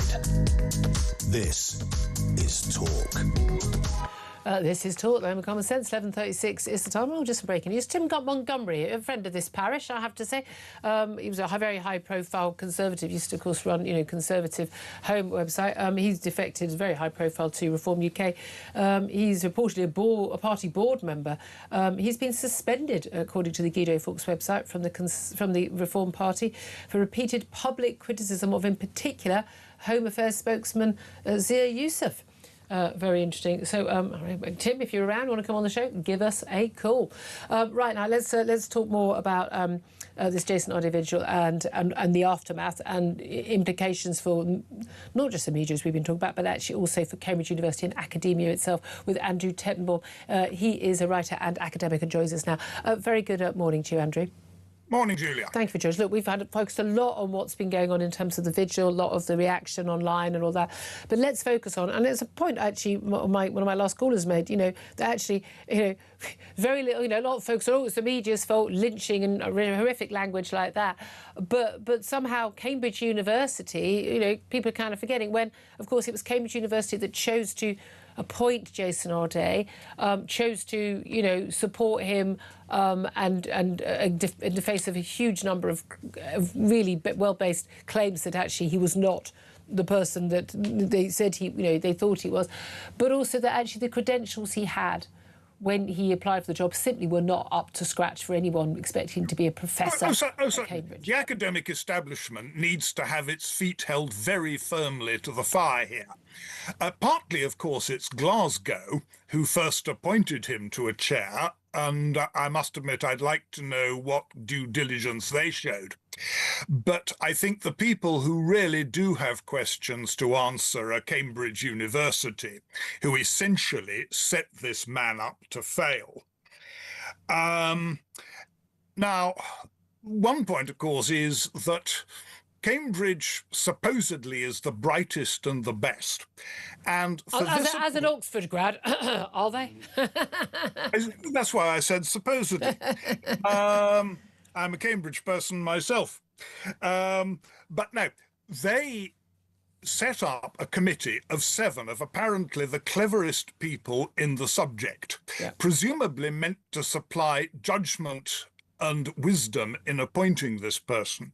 What strikes me as very interesting is that not one of those people seems to have had the simple interest in going back to read some of this person's writings. Yeah. If they did, it's very odd that they didn't realize that they were actually dreadful. Now, there's something very seriously wrong there. Yeah, I mean that is the issue. And again, I've seen some of the excerpts and the intro, I think, to one of the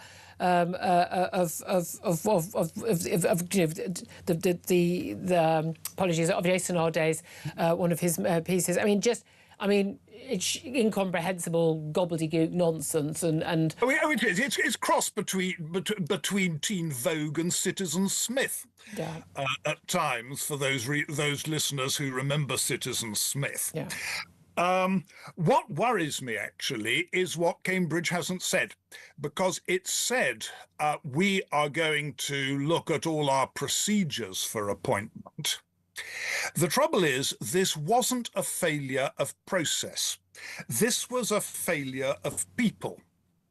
It comes back to what I said earlier. Of the 6 or 7 supposedly top rank people who are involved in this appointment, none of them actually took the basic steps to make sure that this person was the right appointee, or if they did, they nevertheless appointed him knowing that he wasn't. And that's the thing, isn't it? Cambridge needs to make sure that they cure that problem. Anyway, sorry, Julie. This is one of the key issues, because while we got accusations, the media went after him, and there was a story because he was at the argument. And a point I made in an article I wrote last week, or a couple of weeks ago, before he'd resigned, I think, just after he'd resigned, but obviously before his death, was that actually we wouldn't have known about him, and he wouldn't have been lauded if he hadn't been black, because he was fated, because he was the youngest black professor. This was a big deal. This was a matter of pride for Cambridge University, worried about being thought of as too male, too pale, too stale, and that this was a good thing. But the key thing is, as Tom Slater, my guest at the studio, has pointed out, that actually of the people shortlisted for this role, interestingly, 2 of them were women of colour. I would love to read what they'd written, I must admit. Well, indeed. But the key thing is that other people appointed to professorships at this level, this grade at Cambridge University, it would be typical that they had extensive publications, extensive research grants, number of books, blah, blah, blah. He didn't have any of this. Even his lies didn't go that far. And so there's this idea that on what basis did he have any credentials other than apparently being a DEI hired for the wrong reasons, but also that he had this amazing backstory about having been a mute and having been illiterate until he was 18 and things like that. Although it's absolutely clear this person was appointed for the wrong reason, and that this has blown up entirely in Cambridge's face. And Cambridge needs to note that and make sure it never happens again. But it will happen again, because the people, probably will. the people who make the appointment, they will not think that they've given this. All the attention is now on the media's fault for pointing it out. The Emperor has no clothes on. They're going to carry on sending the Emperor out in the nude, aren't they? Oh, Cambridge is. What was interesting, for example, was another head of department in Cambridge who sent an official note to his students saying, you know, I feel your pain. I will be at the vigil for Jason Arday tomorrow if you wish to join me there. That was the person who runs the history faculty in Cambridge. But certainly there is this effort to divert attention onto the press, because actually the one institution that has come well out of this is the media. And it's the one institution that needs protecting against the attacks that are being made on it. And, yeah. I would agree with you on this, but I do want to stick on, because we talked a lot about the media. I do want to stick with the issue of academia, because British universities, we have some of the best universities in the world, and Oxford and Cambridge are considered to be two of the very best in the world. The reputations for our universities is, like American universities, we saw what happened with Harvard and other leading Ivy League universities in America, absolutely destroyed, utterly destroyed by the DEI hiring and the racialising of their entry, their victory quotas for entry, and the lowering of standards for children from certain ethnic minorities to apply. I think really, really shocking stuff. But I think a lot of this is just exposed to a lot of people how bad things are in our universities. We know that they hounded, people who voted for Brexit. We've had polls of academics who voted Remain, who would not even be willing to sit next to someone at lunch who had voted for Brexit. There was actually a poll about that. They think that, you're transphobic if you don't think that men can become women, that you are racist if you didn't support Black Lives Matter and take the knee and things like that. We are in a territory where we have got the people who are supposed to be in charge of our ideas and research and scholarship and facts don't seem to care about any of those things. You're quite right, Julia. What also Cambridge doesn't realise is that trying to suck up to people and saying, oh, we will make life easier for you, we will show our credentials in DEI, is really what the good students don't want. If you want to get seriously brilliant international students, and I have a little bit of experience of this, what you want to do is cultivate a reputation of a university that takes no prisoners, that believes in tough love, and doesn't make concession to any students. Because high standards. Then people will apply knowing that if you give them a degree, they damn well deserved it. Yeah. That's the thing. Well, meritocracy, we're talking about this in lots of different areas of the show today. It's about being based on merit. Do you believe, now, I'm asking you, with all due respect, a white gentleman, do you believe that there are people in academia who actively don't want there to be successful black people among their ranks? I don't think they'd put it that way. I think there are people in academia who quietly think that black people always need a leg up because there is some form of disadvantage built into them. Built into them or into their background? What the argument will be, Britain is a structurally racist society. Oh, I see what you mean, right. People cannot avoid starting out on the back foot. Therefore, we must give them some particular advantage. Right. Now, if anything is insulting to people who are not white, that is. And unfortunately, in my view, it's a very common belief, whether conscious or unconscious, among far too many very senior people in universities. Right, very, very interesting. Andrew Tenenbaum, writer and academic, thank you very much, Steve, for joining us. Tom Slater, do you want to come back in on that? I think it's another reminder of the quite clearly racist ideology which has taken over institutions like Cambridge and large parts of the media and so on, which is precisely this sort of bigotry of low expectations, this idea that ethnic minority academics, students, what have you, are incapable of achieving on their own and therefore need a leg up, and not even a leg up, actually need the standards to be lowered. I mean, it's one thing to say that certain schemes need to be put in place, and I think most people would support, actually, certainly on the level of social class and disadvantage, more routes into better educational institutions, state schools and what have you. Goodness me, absolutely. And, you know, universities, elite universities, pairing with, say, inner-city schools that are producing high-quality, diverse, if you want to use that phrase, intake, and making sure that they have that cultural capital and that guidance to get them to reach the very top. No one would say boo about it. This agenda is totally different. It's about saying the standards need to be lowered for particular individuals, because how otherwise could they possibly achieve? And again, you know, racist, the ideal guest on that would be Catherine Birbal Singh of the Michaela School, which once again has achieved the sort of number of A grades and A stars and places at Oxbridge, which, you know, Eton would be jealous of because no prisoners taken, no excuses given, proper teaching, proper standards expected, children encouraged, and what a surprise, children from often very impoverished backgrounds, often immigrant backgrounds, are doing really, really well. All credit to you, Catherine Birbal Singh. But instead, she is denounced as opposed to praised for doing the right thing. 11:48 is the time. I'd love to hear your thoughts on all of this. Give us a call 0244 love to hear your thoughts on what my next guest is going to tell us. Chris Morrison from the Daily Sceptic. We're going to be talking about Andy Burnham's and that North Sea oil decision and that new host pipe ban beginning. Of course it is. Richard Tice getting it in the ear for comments about England.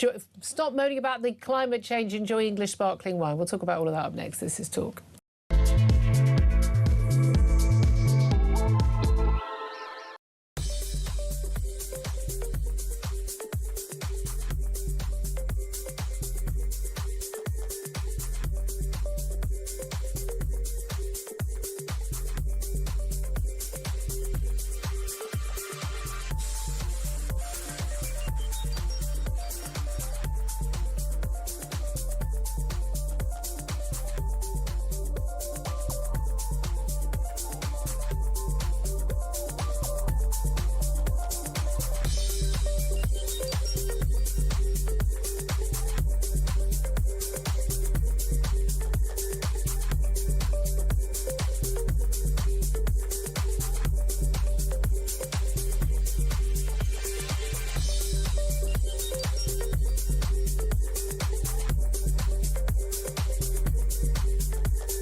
£5 million donation problem, which kind of triggered this whole by-election. Is that an issue for you? No, I accept that most politicians are in it at the end of the day for the 100,000 a year that they get, and so everybody's in it for money.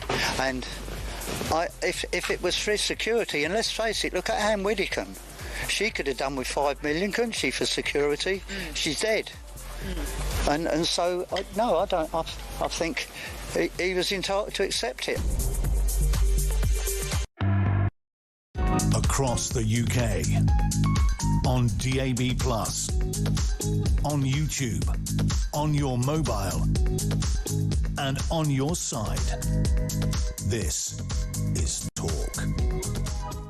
11:50 is the time. This is Talk. I'm Julia Hartley-Brewer. Let's talk about, net zero, climate change, North Sea, you name it, with Chris Morrison. He's environment editor at the Daily Sceptic and joins us now. Very good morning to you, Chris.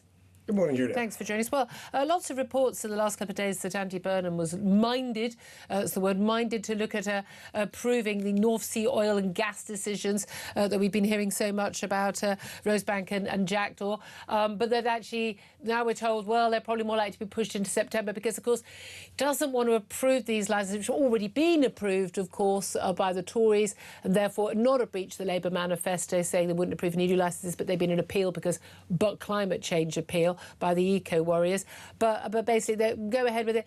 But because we've got wildfires and we've been really hot and haven't slept very well, he doesn't want to announce it yet. But are you hopeful that we will actually get approval for those sites to go ahead?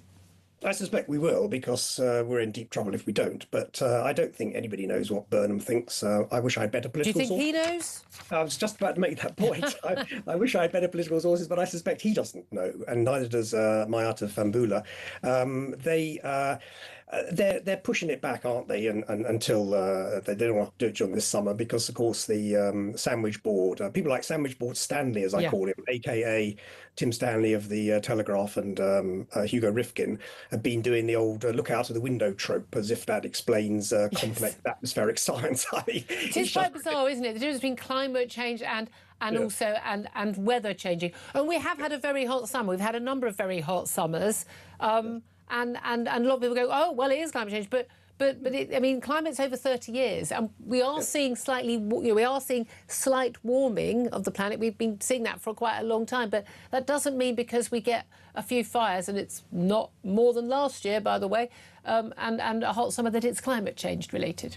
Yes, the problem with the look out of the window trope is I look out a bit further. I look out to Greenland, where of course, as we all know, the ice sheet is about to get unhinged and anytime soon will be arriving in your front parlour. Yes. If you actually look at this year, it's probably going to be in net balance.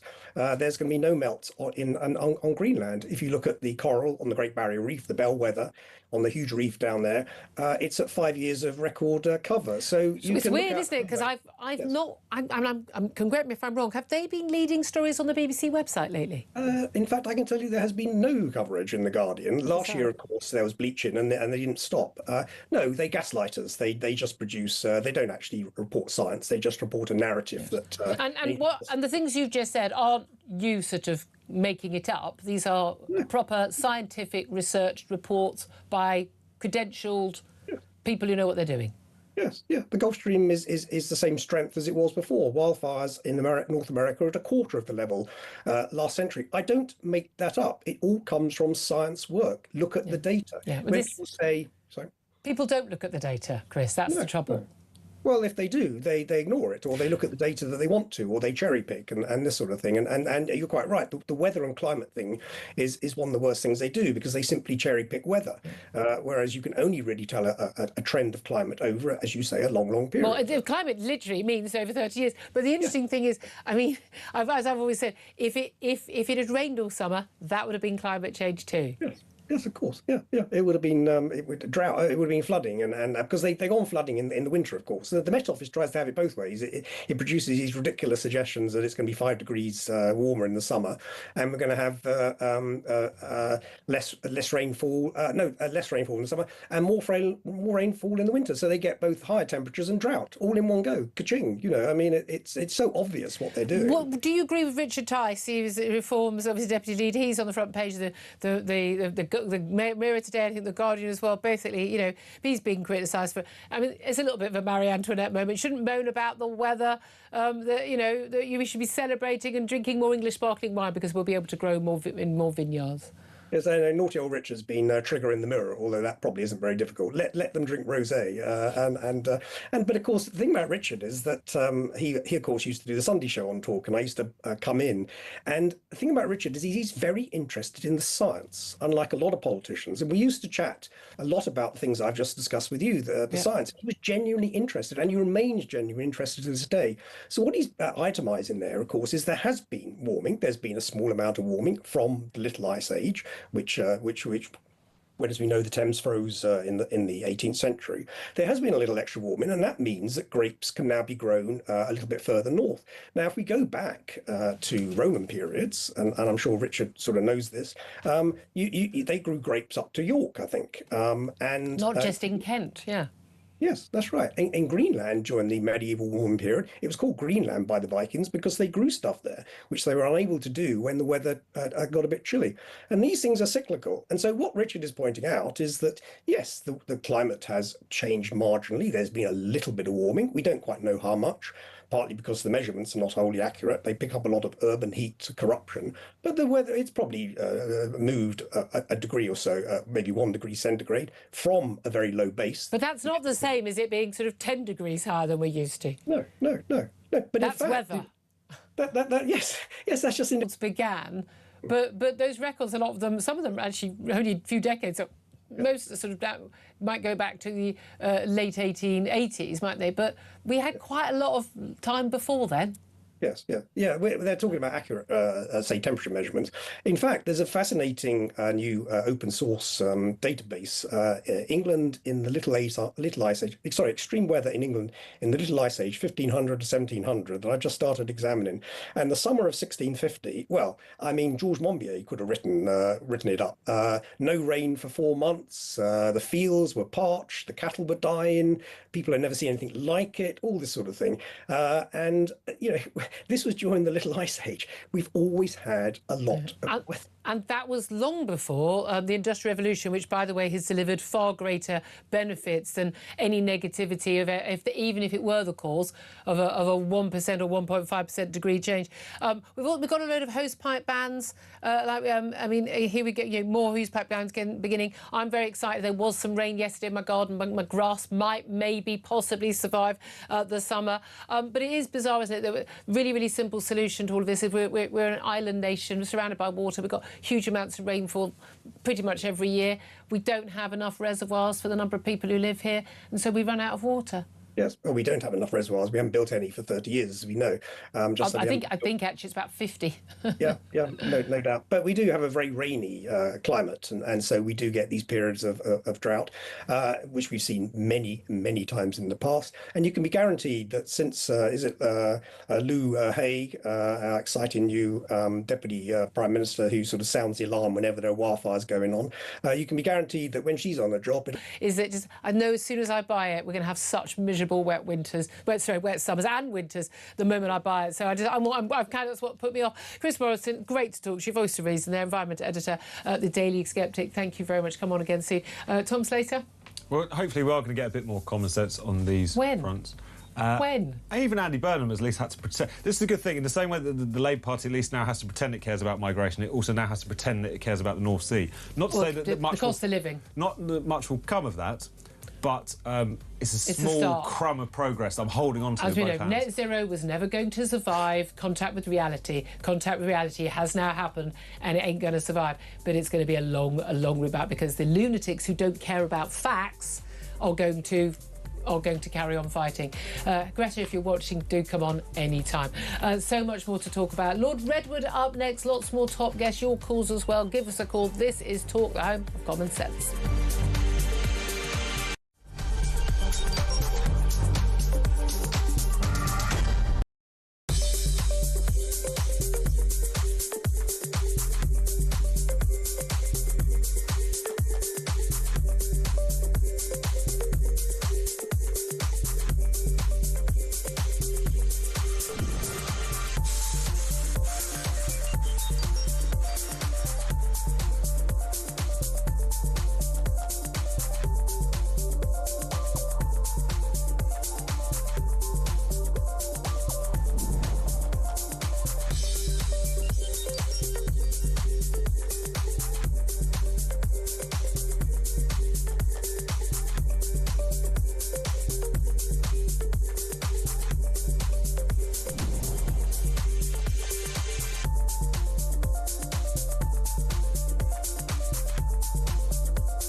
Across the UK, on DAB+, on YouTube, on your mobile, and on your side.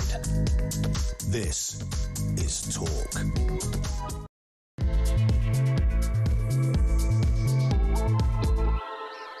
Good afternoon, welcome back to the show. 2 minutes past midday is the time. This is Talk, the Home of Common Sense with me, Julia Hartley-Brewer.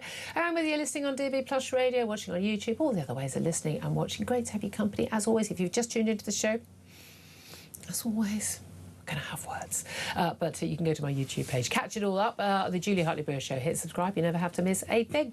Coming up, we're going to be discussing Housing Secretary Angela Rayner softening planning rules for traveller sites, giving councils fewer ways to block them. That vigil in London last night for Jason Arday. A campaign is blaming a vicious media campaign against him for his death, demanding a public inquiry, censorship of the media, and some extraordinary language from even the likes of peers of the realm, Lord Salmon Woolley, where he accused basically Jason Arday being the victim of a public assassination, a lynching. He used that term. We're also going to talk about the small matter of our national security, because Russia has threatened Britain, saying it will pay for providing Ukraine with warning, calling for tighter restrictions for under-18s online. We hear those calls all the time, don't we? But also, so we are seeing a major new court case against the biggest social media companies, including Meta, who own virtually everything in the United States. We'll talk about all of that with the tech journalist. All that coming up. Delighted to say, joining me today is editor of Spiked Online, Tom Slater. Afternoon to you. Look, we talked an awful lot about the Jason Arday case. I do want people to call in on anything you want to talk to us about, as you know. But we had been speaking to you particularly about that vigil last night. We're told, tens of thousands of people. 30,000 was what the people said. You were there, Tom Slater, probably were there. But that's kind of by the by. Yeah. It was what was said there. But people talking about him being assassinated and him being lynched, talking about, there's this language about a vicious media campaign and calling for censorship of the media and journalists being named for basically doing their job. I think it's all very sinister. I want to know your reaction to all of it. 0344 499 1000. Text the word talk in your message to 87222. Get in touch on X at talkTV. Calls are charged at the national rate. Text cost £1, standard network rate message. Lots of people getting in touch on lots of these topics. But let's talk right now about that universal credit figure that we had a little bit earlier, just before we go to my guest booked for this next slot. But these latest figures came out today about, unemployment. We're still at 4.9%, so, basically 5% unemployment. That is actually low by a lot of European standards. Sort of number we were looking at going higher than we thought during lockdown, but with furlough obviously tackled a lot of that.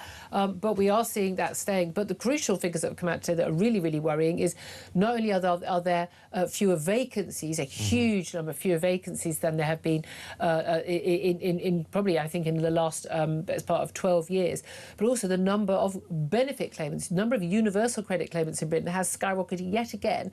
A record high of 8.4 million people claiming universal credit. And everyone says, it's you can have it in work. Most people aren't in work who are claiming universal credit. If they're in work, they're working part-time. One person in the household's working part-time. A shocking thing that the figure is up 700,000 from the same time last year. The Tories can quite rightly blame quite a lot of the things they're dealing with on Tory decisions, prison overcrowding, things like that. 2 years in, becomes less convincing. You've got time to get stuff done. But, like dealing with the boats, like things like that. But if under your government for the last year, you've been in power for a year before then, you've seen 700,000 more people claiming benefits, that's on you as a government, isn't it? No, absolutely. This is something that they can't just blame away on the previous Conservative government, and even if a large part of this is failure to reform the system in such a way that would guard against these kind of sky-high figures, then they've had time to do it. I mean, the message that's been coming out of the Labour government originally was that they recognised that this was a problem. They were just going to do it in a slightly more cautious and caring fashion. Obviously, they've been... Anything where welfare reform is concerned becomes very difficult to get through the Labour backbenchers, and I think that's become even more difficult now. Those backbenchers feel that they've basically been rewarded for their treachery by a more sort of soft left flavour leader in the form of Andy Burnham. So his ability to really get a grip on this, I think, is going to be even more diminished, not least because the reason that the Parliamentary Labour Party got so upset with Keir Starmer was that they felt he wasn't doing things that were sort of Laboury enough, which in their minds now means vast numbers of people in the country being put out to pasture rather than having jobs and meaningful employment. As if That's in what any the way Labour Party that is good for now people means. or moral. It's utterly bizarre, isn't it? Utterly bizarre. I'd love to hear your thoughts on this. Give us a call. 0344 499 1000 is the number to get in touch. I would love to say, are you one of those people who's got the 700,000 who've gone on to claim universal credit this time? But I have a funny feeling you aren't, because I'm a funny feeling you're at work. Let's talk to my next guest, Lord Redwood. He's a Conservative peer, former Cabinet Minister, of course, and joins us right now. A very good afternoon to you, Lord Redwood. Good afternoon, Julia. Thank you for joining us. So I want to ask you about these universal credit figures first. Number of universal credit claimants hitting record 8.4 million. I mean, the number is off the... I mean, it's just madness. A population of 70 million, 8.4 million of working-age people claiming universal credit. It's up 700,000 just in a year. This at a time we were told that the government was going to clamp down on this. Well, indeed, and they've done two big things wrong. They first of all destroyed a very large number of jobs with their jobs tax and their higher business rates and their very expensive new regulations, so that employers not only can't afford to take on new people, but they're often having to shed labour, so fewer people get the opportunity to get work.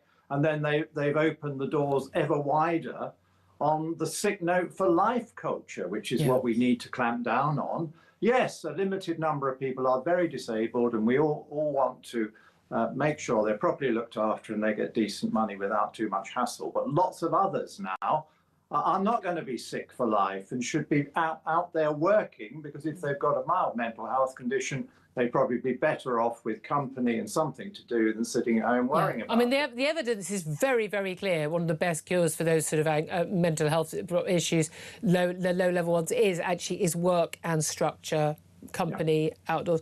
But this is the thing. This is just grown and grown and grown and grown. And whenever anyone talks about reform, and I know you're a Conservative, but I'd love to hear your thoughts on what Robert Jenrick, the Treasury spokesman for Reform, has been talking about, dealing with welfare and cutting foreign claimants, workfare effectively for able-bodied people. If they can organise that through the councils, I'd say good luck to them. But I like the principle, and basically getting rid of PIP. The sort of basically want to take 2.8 million people off the universal credit. Well, particularly the PIP claims aspect of this, that as soon as people talk about this, you get the left, and the media would do this as well. It's like, oh, they suddenly get somebody in a wheelchair saying, I'm worried about losing my benefits. But we aren't talking about people with serious disabilities, either mental or physical, losing their benefits. No one is doing that, but we are talking about millions of people who could and should and would be better off working. Well, indeed. I mean, the Conservatives came out with a thought-through and properly costed package of 23 billion of savings not so long ago, and now Reform have come out and said they think they can double that.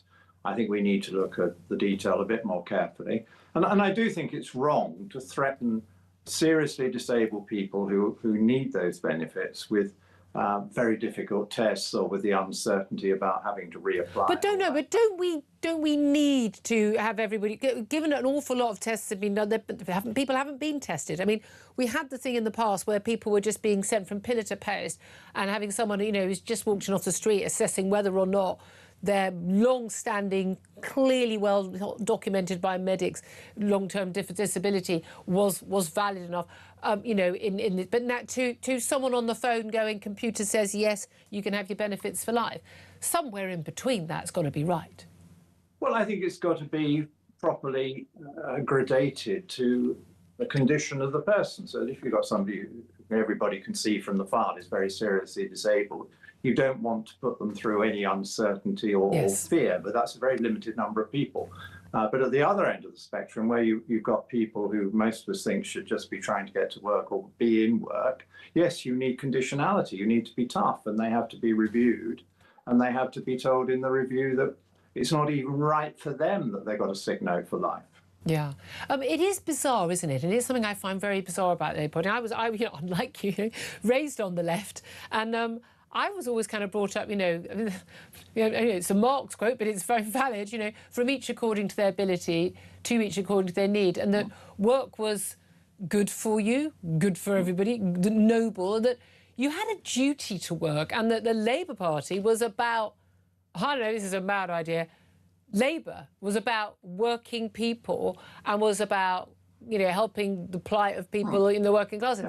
I don't see how putting people on basically the rubbish tip of life on benefits for life, people who could be working, should be working, and could have a so much better. I don't understand why anyone thinks that is a good or kind or indeed a moral thing to do. No, it's completely wrong for those individuals, but it's also wrong for society. We're social animals.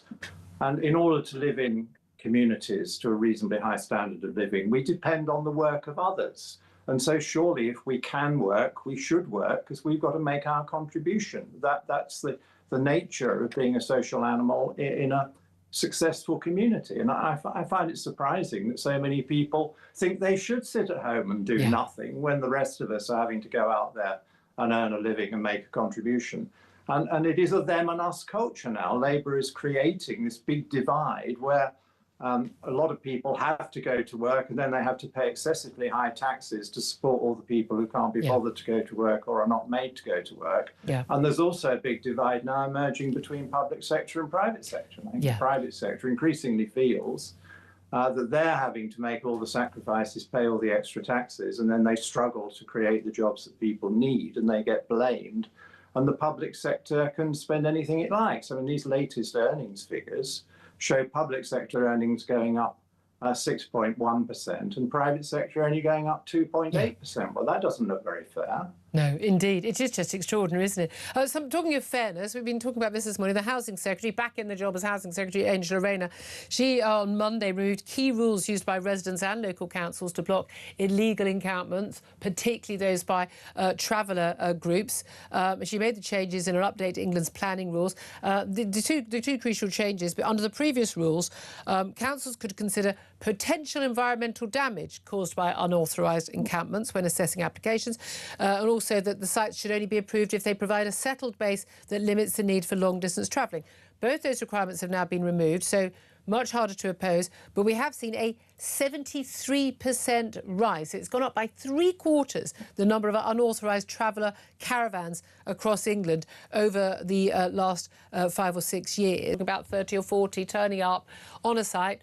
Sometimes someone else's field, sometimes a field that land they've bought themselves, but without any planning, and basically waiting till 1 minute past 6 p.m. on a Friday, and the concrete's laid, everything is built, roads done. You know, God, it'd be great if we could get councils to work as fast as this. By the time complaints are going in on the Monday morning when the council reopens, it's job done, and it's a big issue in the countryside, and it's also about, let's face it, British fairness.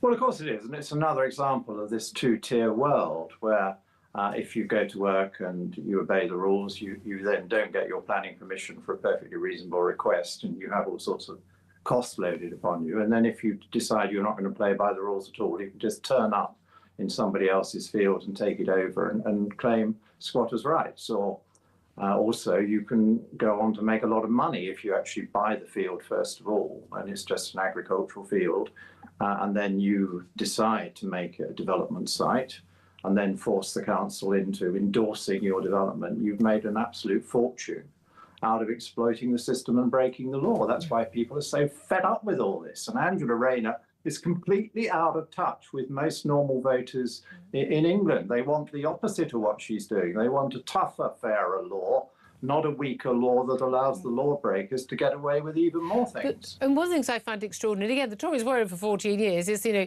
squatters' rights. You know, whether someone you could just go on holiday and someone could just move into your home, and you call the police and go, someone is living in my home, I want them out. Police won't turn up, it's a civil matter, it can take a very, very long time. Same with someone just literally moving onto a farmer's land, travellers just go, no, that's it. Police won't do anything.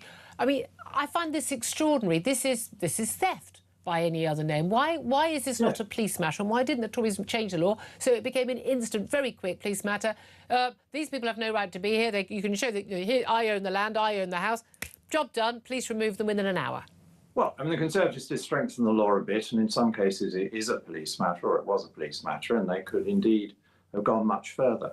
But it's very important that we get across to this government that what they're doing is totally unacceptable.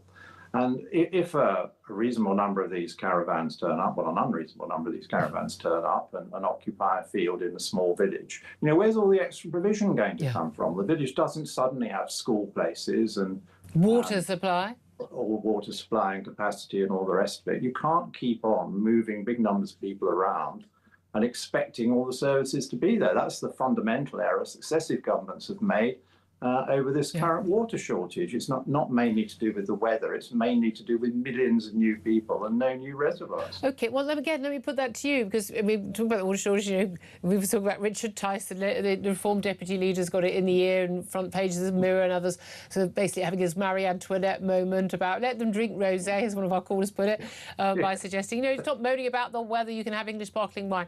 Look, you know, it is a bit clear, because actually, you know, most people live in, you know, let's face it, homes without aircon. It's been a struggle. Farmers are struggling. It's not been very pleasant. You know, if this is going to be the new norm, who knows? It'll probably rain for the next 6 years in the summer. But if it is going to get hotter, we are going to have to adapt. And I agree with him. Rather than just moan about it and try and, you know, fight the weather. But again, we don't have enough water. We had 11 million more people come to this country. A lot of them came under the Tory years. No one built a single new reservoir since, I think, 1990-odd. Possibly earlier than that. Why on earth are we not building reservoirs? Why on earth are we not building nuclear power stations and all the facilities that would be needed to keep energy going, to keep energy cheap, so we could all get aircon and not worry about the cost, and to have enough sodding water so I could have watered my lawn all summer? Well, because an awful lot of European environmental law, now British law, because we didn't repeal it when we got out of the EU, and the quangos that have been set up by successive governments make it impossible. I mean, I was an MP in the Thames Valley area for quite a long time, as you know. I and other MPs saw we were short of water and constantly building new houses to accommodate all the extra people. We got behind the Abingdon Reservoir scheme years ago. We even got Thames Water to agree they needed it. Regulator says no, not sure it's actually needed. We don't want any increase in bills to pay for it, which there obviously would have had to be. You need a government that's got the courage to say to the public, yeah, I've got to build some new reservoirs, I've got to build some new gas-fired power stations, I've got to build some more nuclear power stations, and we're going to have the powers to make decisions and get on with it. And no government's been willing to do that. And they've hidden behind all these quangos and European laws, and we end up with nothing. But is it, look, it costs a lot of money, it takes a long time, and basically, by the time it comes online, by the time these things come on stream, I mean, there's something about a new reservoir that's been approved, it won't start basically being useful until 2040. Like, how on earth does it take that long to build a reservoir and get these things sorted? I mean, I really don't think it takes that long in China. I really don't. But is it? Well, it's ridiculous. No, but is it that you don't get the benefits? So any government, any prime minister or environment secretary, anyone who approves this stuff, they know, well, there's going to be a big cost, there's going to be a kerfuffle, I'll upset everybody, but there's no benefit to me personally or my party because it won't come online until 20 years later. Is that just a failure of long-term strategic thinking? Well, it's a failure of long-term thinking, but it's also a failure to understand that these quangos and these laws are now getting in the way of the good life rather than supporting the good life. And it's unaccountable power as well. To build a reservoir. I mean, a simple reservoir, which farmers can put in on their land if only they were given the permits, involves some earth moving and maybe lining if you don't have a clay deposit nearby. And that should take a matter of months, not a matter of years. But why it takes 10 years or more for a reservoir is most of those years are taken up with rowing about it, having consultations, taking all sorts of technical reports on whether some bat might be inconvenient. The lesser spotted newt, and whether there might be some other issue about the wildlife and wildflowers and all the rest of it. Instead of just saying, look, we need to make sure that people have clean water to wash and to drink, and let's get on with it. If you had a war on, and let's hope we don't have a war on, all these rules and laws would be suspended and there'd be emergency powers. And if you needed a new reservoir, you'd put one in immediately. The diggers would go in a couple of weeks after you'd drawn up the little plan. Maybe we need a war. Maybe that's what we need. No, but just finally, I want to ask you about the story we've been dominating the news. It's the only story on social media for the last few days. And it's a very, very sad story because it has included the story that's been going on for many weeks, the death of a young man, a father, a husband. And that, of course, talking about Jason Arday. A vigil was held at Trafalgar Square yesterday for Jason Arday. My guest in the studio was there. There were some extraordinary speeches where the Cambridge professor, it was said, was a victim of an assassination, of a lynching, of a racist media attack. What do you make of those claims? Well, I agree. It's a terrible tragedy, and obviously my heart goes out for his family, and it's a needless death. But I don't think you can just blame the media. I think what Cambridge has to do is have an urgent and timely an account of what went wrong with all their processes. Yeah. If they feel they actually had the perfect professor, why didn't they defend him better? And if they didn't have the perfect professor, can they please make sure in future they know how to appoint one? I'm involved with, in a charitable way, with an Oxford college, and I see there the lengths they go to over senior appointments, and the academic specialists reviewing the candidates have to read a lot and write a lot and take up references from the people who know their work best before the college can come together and vote on who would be a suitable candidate. Doesn't sound like any of that happened, And that should have happened in Cambridge, and it appears it didn't. And so then critics were able to make criticisms of this man's work that should have been sorted out before they appointed him. And then we would never have even heard of him. No. Yeah, indeed. Very good point. Lord Redwood, Conservative peer, former Cabinet Minister, thank you very much indeed. I'm going to come back to Tom later, but I want to come back to you about the issue of like the reservoirs and things like that, because we constantly, yesterday we were talking about how we're going to have water, basically water meters being used effectively to ration water, different price surging in the summer for people who they could cut the water supply for, very effectively water rationing. Apparently Andy Burnham's not keen on this. We'll see whether he approves or disapproves it. It'll change every 5 minutes. We know it's Andy Burnham. Flip-flop Andy is the reason he had that nickname. But it is extraordinary that we worry about the high cost of energy, massive impact of the Iran war and the closing of the Strait of Hormuz, and indeed the Ukraine war on us because of our reliance on importing fossil fuels, which we need because we've got too many renewables and things. The lack of water, mass-scale legal immigration, increasing our population by basically 11 million people, but at no point anyone thinking we need to have some more, I don't know, roads, houses, hospitals, water supply, energy supply. It is terrifying that our governments, one after one, every different political hue has failed on such a grand scale. No, it is. And what's really depressing at the moment is that things like environment or the narrative around climate change just lends them a load of excuses. You have a sustained hot spell and everyone's like, well, of course, we're running out of water. You should be able to withstand that as a developed, supposedly relatively wealthy country. And then it's this thing where almost now the weather is being presented as something which can make or break the fortunes of a nation. The whole point about being a developed post-industrial revolution society is that you've broken that chain. It's not about you can produce the energy. You're in control of the energy, and you're in control of the environment around you. So it's one of those things where it's become a kind of alibi for decades and decades of state negligence, and we're just seeing that trotted out once again. Absolutely, and by not just politicians but also civil servants as well. By the way, breaking news, the Prime Minister, Andy Burnham, he's done a pooled interview. He has said he's not embarrassed about his exchange of messages with someone pretending to be Donald Trump's White House Chief of Staff, saying, I handled it the right way. Now, this is someone basically pretending to be Susie Wiles, considered the most powerful woman in the White House, very, very close to the US President Donald Trump. It's first reported by Politico earlier this week. Concerns of the British Embassy meant the officials actually raised concerns of their White House counterparts. Publicly available, his number was publicly available apparently. Wes Street, the Defence Secretary, Alex Norris, the Justice Secretary, the Northern Ireland Secretary Chris Bryant, their names and numbers also available on the web. But basically, this is not the first time that they fear that Miss Susie Wiles' phone had been hacked again. A impersonator reportedly texted and called her contacts back in May last year to ask for cash and presidential pardons, extraordinarily. She has told colleagues privately that her cell phone had been hacked. But we are looking at a number of messages. We don't know what the messages were. We know that, Andy Burnham didn't speak on the phone to the impersonator, and the suspicious activity was quickly reported to the appropriate authorities. But it is all quite bizarre that the Prime Minister should get a message from the White House Chief of Staff and not just double check.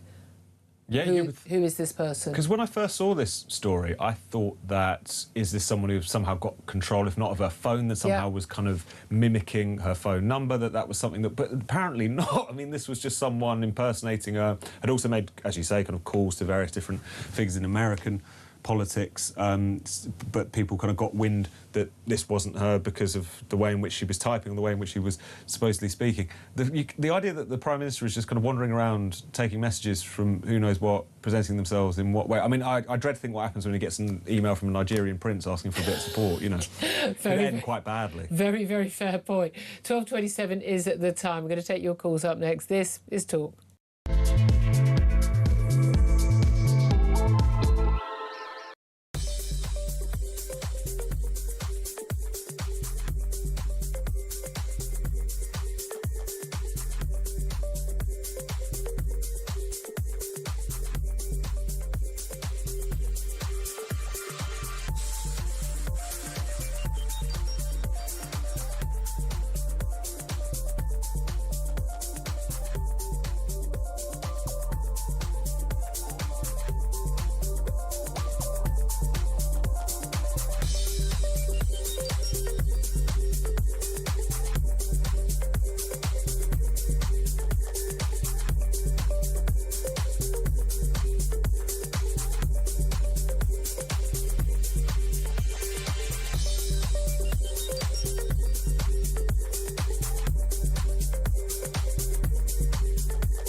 £5 million donation problem, which kind of triggered this whole by-election. Is that an issue for you? No. No, I accept that most politicians are in it at the end of the day for the 100,000 a year that they get. And so everybody's in it for money. And if it was for security, and let's face it, look at Anne Widdecombe. She could have done with 5 million, couldn't she, for security? She's dead. And so, no, I don't. I think he was entitled to accept it. Across the UK, on DAB+, on YouTube, on your mobile, and on your side. This is Talk. This is Talk. I'm Julia Hartley-Brewer. 12:29 is the time. Let's get to your calls. And Andrew's on the line in Hertfordshire. Andrew, good afternoon to you. Good afternoon. Good afternoon, Tom. Hope you're both well. In relation to the traveller position, it's very, very interesting. Is living in a county that is absolutely under siege from this moment in time. What you're going to have in rural communities, you'll have illegal immigrants being placed into villages, so they'll be under attack from them. And then this will be the floodgate for a lot of problems. And you articulated it well, but it's clear you don't know the true problem. No, I don't live in the countryside. We have Benedict Spence, who's in on Wednesday. I know he'll be able to talk about it tomorrow. He's talked about it as being a massive issue. He's got family in a very rural area. So what they do is they acquire a piece of land, they pay a disproportionate amount of money for it in cash, and then they spread out, and over a weekend they put a caravan on land they don't own with a child in it, so it becomes a care issue, and then that's what causes the problem. So you've got a situation where something illegal has happened, and then the police. Wait a minute, then why are they putting it on land they don't own when they've just bought land nearby? Because what they do is they spread out, and when you talk about them, they don't have caravans. A caravan must move every 35 days. They put mobile homes on there. So the way out of this is to say that every traveller's site must have 50-50 illegal immigration with them in caravan. That is what you should do.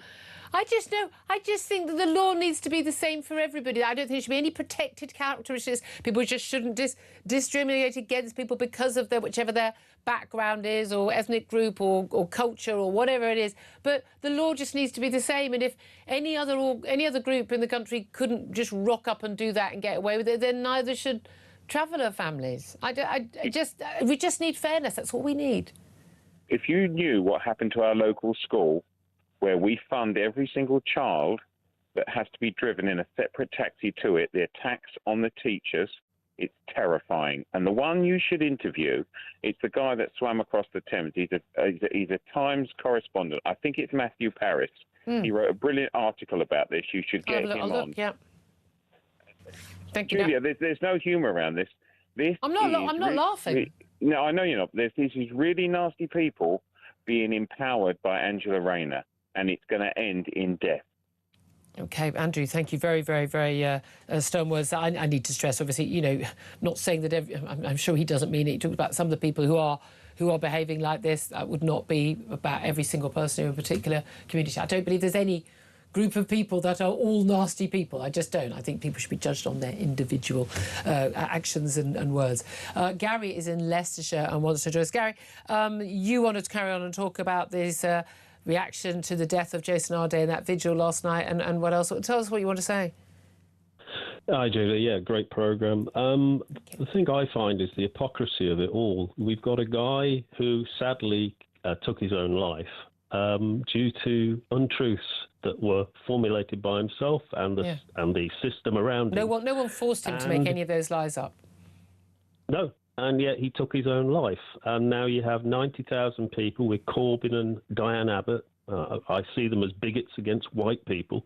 Have formulated this within a certain short period of time of this. Yet Henry Novak, who died of someone killing him as an Asian gentleman, we never found the truth until it was too late. And the system, the government, worked against anyone trying to show any respect to that young lad's life.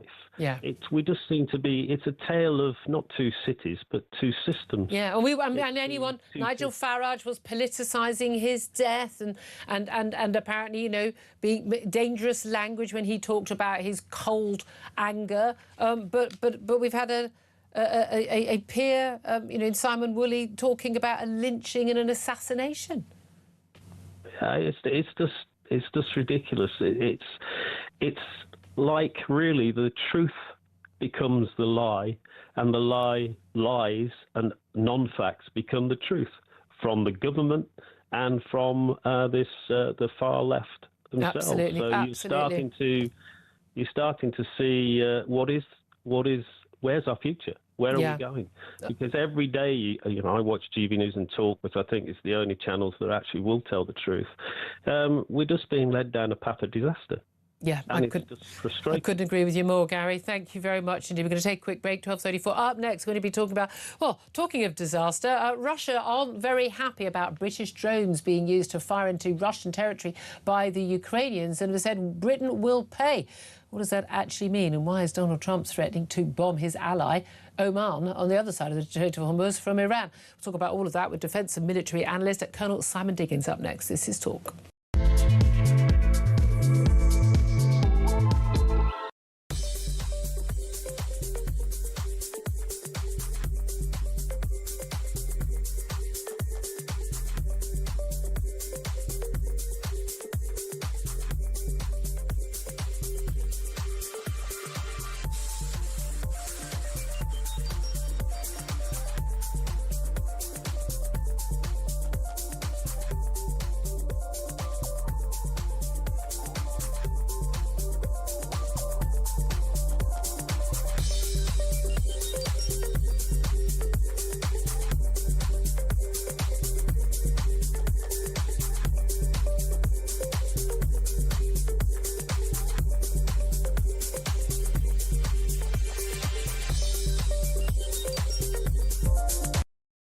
Across the UK, on DAB+, on YouTube, on your mobile, and on your side. This is Talk. A very good afternoon. That was very quick, wasn't it? 12:36 is the time. Let's talk about the small matter of, you know, Russia being a bit unhappy with us and threatening that Britain will pay for giving Ukraine the drones that have been used to fire not just against Russian forces in Ukraine, but now into Russian territory. Well, let's talk about this with Colonel Simon Diggins. He's a defence military analyst. A very good afternoon to you, Simon. Julie, good afternoon to you. Thank you for joining us. Now, Moscow's embassy in London has accused the UK of acting as an accomplice to bloody crimes and terrorist attacks by Ukrainian neo-Nazis. They're still doubling down on the neo-Nazi thing. Russia has threatened Britain with consequences. Britain would pay a higher price, they say, should it continue to support Kyiv with UK-made drones in its struggle against Vladimir Putin. What do you make of Russia's reaction? Well, Julia, some of it is what you might call their normal reaction. They always react in a very kind of aggressive way to anything we do. I think particularly so with Britain. They perceive Britain as weak, and they see it as one of the weakest of the G7 countries. Why on earth would they think that, Simon? Absolutely, because of frankly years and years of neglect and our behaviours. So that's the way they see it. And there's also an historical background to this. It goes right the way back to 1919 and our attempt to strangle at birth the Russian Revolution. So there's a background and history to this, which is always there. But their reaction is there, and they will do something. I think we need to be straightforward about this. It may be something which is kind of demonstrative. We had only a few weeks ago a Russian destroyer firing rather randomly into the English Channel. And threatening a yacht, and that's kind of thing that could go on. But much more seriously would be some form of cyber attack and/or sabotage, probably carried out by a proxy element or somebody who you might regard as plausibly deniable, because that is their pattern of behaviour in the past. Well, this is it. But we've already seen Russians behind, various things. I mean, concerns of the firebombing of the former Prime Minister Keir Starmer's home and his car and others. I mean, real concern that that they are ramping the stuff up. Look, we only it's not that long ago since we had the Salisbury attacks. It is an absolute miracle that hundreds or thousands of people didn't die as a result of that Novichok poisoning.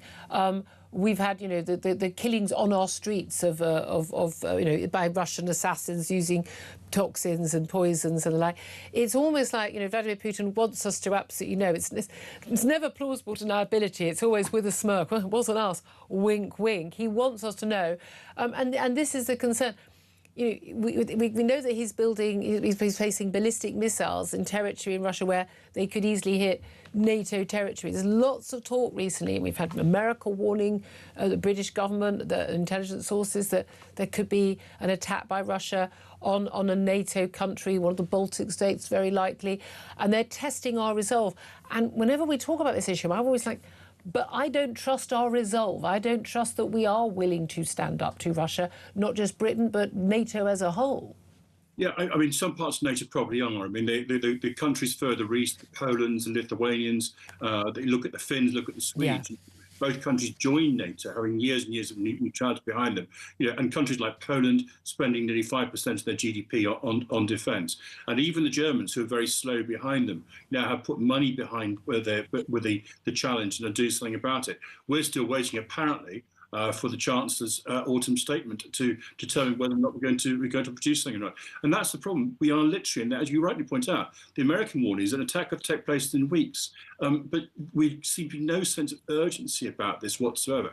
Part of it is the Treasury, and the Treasury is kind of, they war by spreadsheet, and they'll be ready for a Russian attack somewhere around 2035. And that's kind of part of it. But then there's the government, and it's been successive governments. You're the government. You are actually in charge. You can pull the levers. You can make a difference. Yeah. But for the Labour government particularly, that's very painful, because where's the cut's going to come? It's going to come in benefit, going to come with welfare, and various other kind of pet progressive politics projects. But I mean, this is the thing, because we know we've got a chancellor. Really quite a lot of high hopes that, he was kind of he was going to be the grown-up in the room. John Healey, he'd been the Defence Secretary, very widely respected on all sides of the House of Commons, and that he had resigned 6 weeks before he was appointed as Chancellor from Keir Starmer's government. In his resignation letter, very clear, you're not giving us enough in the defence settlement. We cannot keep the country safe, and we need more. I think a lot of us were of the view he's done a deal, and he's not agreed to be Chancellor unless he's been guaranteed the money. By all accounts, what's coming out of Whitehall, he hasn't been guaranteed the money. So he's agreed to be in a government when he doesn't believe that we'll be spending enough to keep our country safe. Even the 3% by 2030, it doesn't even touch the size of what we need to be spending.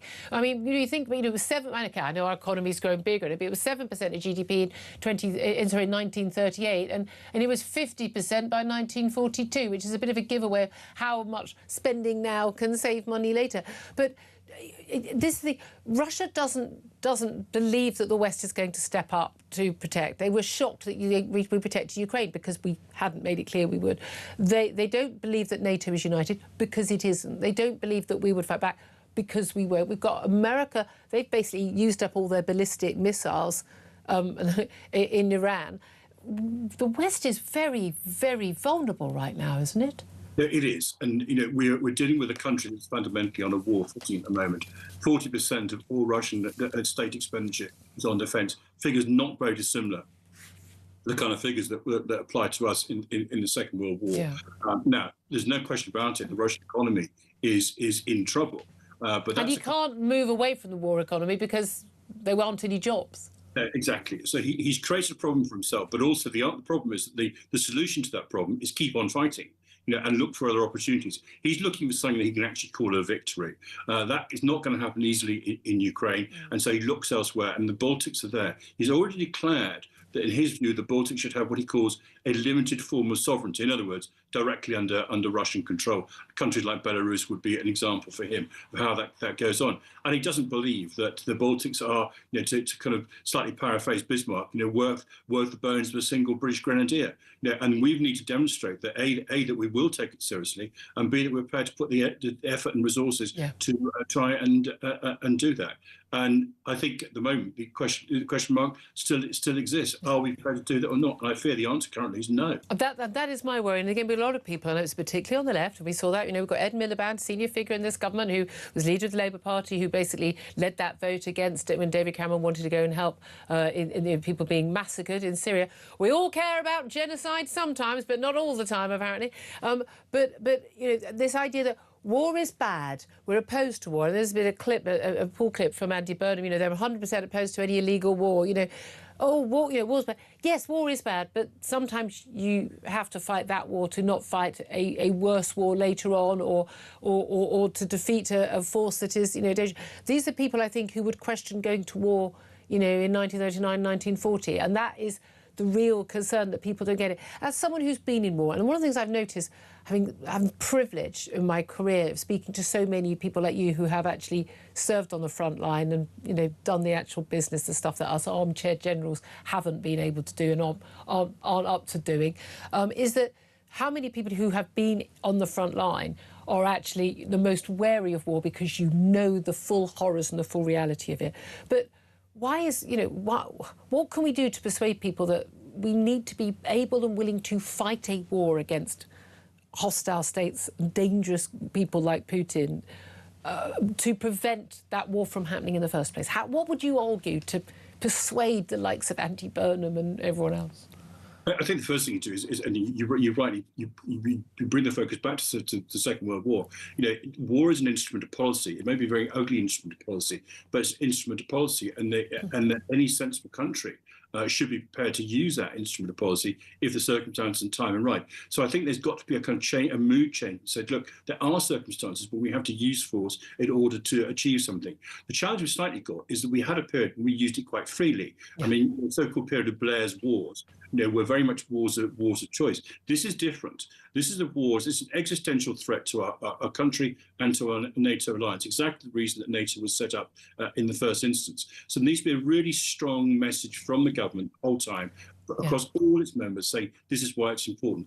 And that message needs to be got right the way down to schools. We need to talk about the politics of the Second World War, why Britain fought the way it fought during that period, and why it's also made difficult decisions in the past to go to war, whether it be the Falklands War, whether it be Sierra Leone, countries like that. We made difficult choices, and say, look, we all recognise the ugliness of war. We recognise the effect of civilian casualties, and we understand that, and we understand people's horror about that. But sometimes there is no alternative. Yeah, and that's what people don't get, isn't it? Was there an alternative in terms of Iran? Just finally, a bit strange to say, and finally, with extraordinary words from Donald Trump, and we've got the issues over, the Gaza peace plan is not looking very promising at all, understandably, when it involves Hamas. But Donald Trump threatening to bomb the beep out of Oman if they don't play ball over his Iran war plan. But it's extraordinary, given they're on the other side of the Strait of Hormuz from Iran, and a close US ally, but threatening casually to bomb the beep out of an ally. What do you make of that? Yeah, I think this is the difficulty with Trump. I mean, I'm not somebody who can universally condemn President Trump, because I think some of his instincts are actually quite correct. I agree with you, yes. But But there is also something about it, whether it be his bombasts, whether it be his kind of firing from the lip tweets after midnight, etc., which are really unfortunate. And the Omani is not just a US ally, it's a very strong British ally. I had the honour of serving with the Omani forces for 2 years, and I know how strong the relationship is with them. So I hope somebody sensible in the British Embassy in Washington and elsewhere are saying to the Americans and saying, if we've got a direct line to President Trump, up with this, we will not put. This is wrong. The Omanis have got a particular challenge, which is, as you rightly point out, they are the other side of the Straits of Hormuz. So geopolitically, they're absolutely challenged, and they've got a way of dealing with it. They've got Yemen on one side, they've got Iran over that. I mean, good grief, They actually do a huge amount in terms of creating opportunities to speak to people, which otherwise don't exist, and actually threatening your ally because they basically disagree with you, a particular minor tactic, which I think is what the issue is at the moment about when the Straits should be declared open or not. I think is unfortunate. Keep those kind of threats when you really need them, but threatening an ally, I think, is inappropriate. Colonel Simon Dickens, great to get your thoughts on all of that. Thank you so much. 12:47 time. Tom Slater, come back in either on the Russian threat, the threat from Donald Trump's intemperate language. What do you want to talk about? Well, I think it's quite clear that whether you're talking about how erratic the US administration has become geopolitically and also the very serious, long-running threats that they are responding to, we need to look at ourselves as well and work out how we can respond to this. And you can only really do that from a position of relative strength. It's nice that with John Healey in post as Chancellor, as you were discussing there, one assumes that some sort of accord was made in relation to defence spending. How else could it have been the case? But we wait to see whether or not these targets around 3 or later on 3.5% of GDP are going to be met, and if there's going to be a clear roadmap towards doing that. It's just this is a kind of luxury that we can no longer allow. Just let welfare spending balloon. Meanwhile, defence of the realm, which is the most fundamental, one of the most fundamental responsibilities of the state, is just been allowed to wither. Absolutely. Thank you very much, Tom Slater. Up next, we're going to be talking about children becoming intoxicated with extremism on social media and a huge big court case against Instagram and Facebook boss Meta, starting in the US today. Will it change anything? This is Talk.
I don't think there are many communities in this country who want large numbers of men from very different cultures who've come here unlawfully, paying criminals. They don't want them amongst them, not because they're racists or they don't like people because of the colour of the skin or their religion, but it is just an unfair and very difficult burden to put on those communities.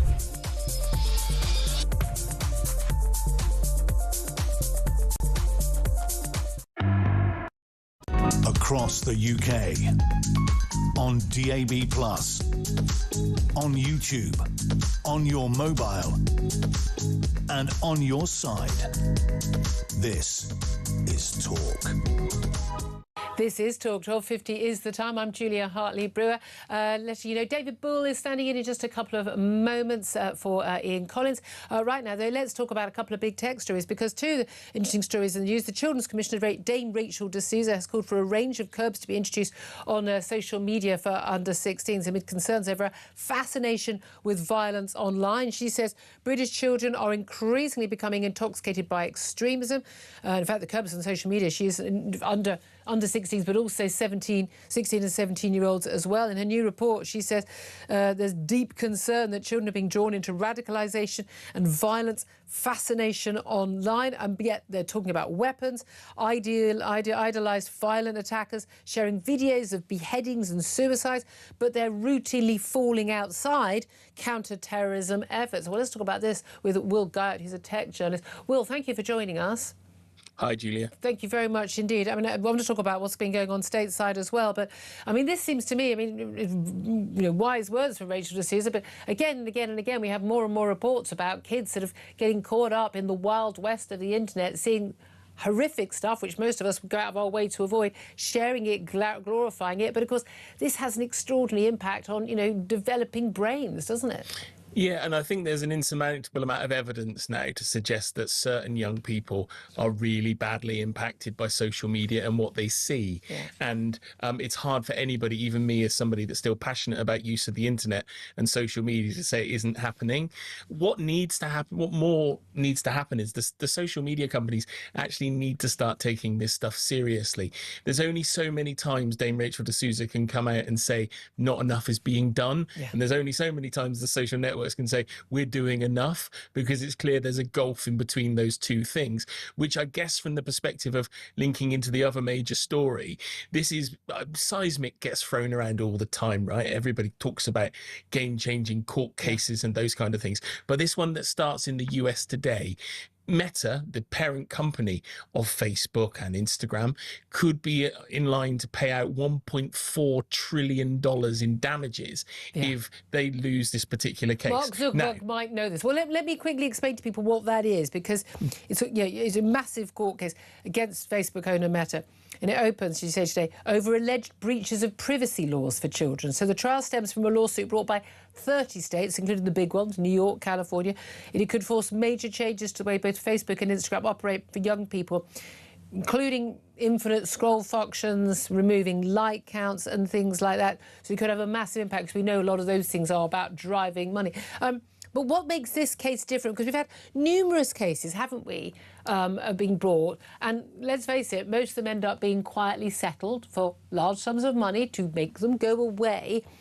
Doesn't look like, you know, if it's brought by US states, a lot of them Democrat states, you know, interestingly, they're not going to be states, they're not going to be suitors who are going to settle. What is the significance of this one? Well, so the chickens are coming home to roost. We had an example in New Mexico a couple of weeks ago where Meta had to pay $500 million just for that particular state, because the judge said they needed mental health support for young people, and that's what that money was going into fund initiatives there. I think if they can't successfully defend this one and brush it off, which of course they would want to do as a company, the floodgates are absolutely going to open. Now, $1.4 trillion for a company like Meta is essentially what the company is valued at on the stock exchange at the moment in the US. So there's going to be huge changes to the company if the product has to change, because it looks like they're going to have to remove infinite scroll. It looks, Julia, like they're going to have to put some proper age verification in place. Yeah. The court case says American parents are going to have to say whether they're happy or not for their kids to be on the platform. So these things are really big changes if they can go through. And if this happens in the US, everybody else will be piling in. It will all follow suit. And the interesting thing is, of course, even if they lose this case, and again, it's an if, they have good lawyers, and a lot of them. They do. They're going to appeal. These things can keep going down the line for another 15 years. I mean, they really can. But this is the thing. I'm always in two minds on this. You know, I'm a mum. We've not had any issues with this in my household. I do think there is a big parenting issue in terms of what kids think, but I also get that, you know, you don't really get to control what your 15 or 16-year-old is seeing online, you know, at school or whatever. And that I know how addictive, you know, scrolling on social media. X is the only one I really play on in my life, and I'm an adult. How the impact that has on children. We've had so many children being radicalised. We've had children committing suicide and self-harming and anorexia. We've seen that the trans campaigning that's gone. There's so much, I think, that's gone on that has been very damaging. But I also have concerns, and I don't think it should be a Wild West. I also have concerns that anything that involves the age verification being a very formal process basically will mean that they'll be able to identify every single adult as well, and I worry about controls for adults. Where do you stand on this? Well, I'm personally of the view of nothing to fear, nothing to hide, but I absolutely understand why people wouldn't want to give tech companies all of their details. The amount of data breaches and leaks we have on a routine basis these days, if you don't consent to that, it doesn't make any sense at all that your information is being shared in those kind of ways. And we see overreach in every step when you give organizations your data and your personal information. So everybody has a right to be concerned about that. But we're in a place where something has to change. And I know that's a very general thing to say 3 minutes before the end of your show, but something does indeed have to change as to how young people are protected on the internet. Well, we could just say that we only have, there are sites that are just for under 18s, and everything else is just left to adults. That's just for under 18s, and parents don't actually, you know, do that, and they don't have those sort of algorithms. And if parents don't look after that, then, well, that's on them. Yeah, that's quite possible. I think we're going to see a change over the next year or so. Court cases like this are going to come through. And parents' attitudes have changed now as well. Parents are more increasingly aware of the dangers of giving their kid a device and just letting them get on with it. Yeah, absolutely. Thank goodness for that. They're actually realising that. Will Guy, hope you'll come on again. Really appreciate you joining us, tech journalist Will Guy.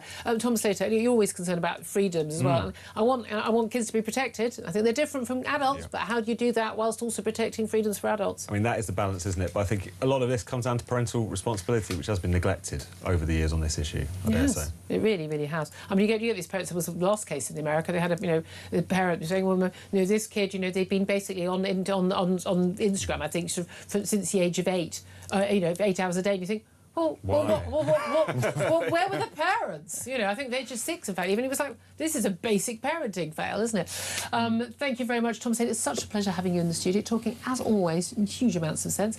David Bull, I hope I'm getting more sense with him, is standing in for Ian Collins on his own. Afternoon, love, looking very dashing. Thank you, that's very kind of you. He does make an effort, does our David? I do try. Yeah. Yeah, thank you very much indeed. This report by Rachel D'Souza, the Children's Commission, is so interesting, isn't it? The fact that she's saying children are being indoctrinated by this extremism. They're saying some horrible stuff. But it was unbelievable. I didn't realise the extent of this and just the imagery that these kids are seeing and the way the algorithms then propagate, and they see more and more of this. And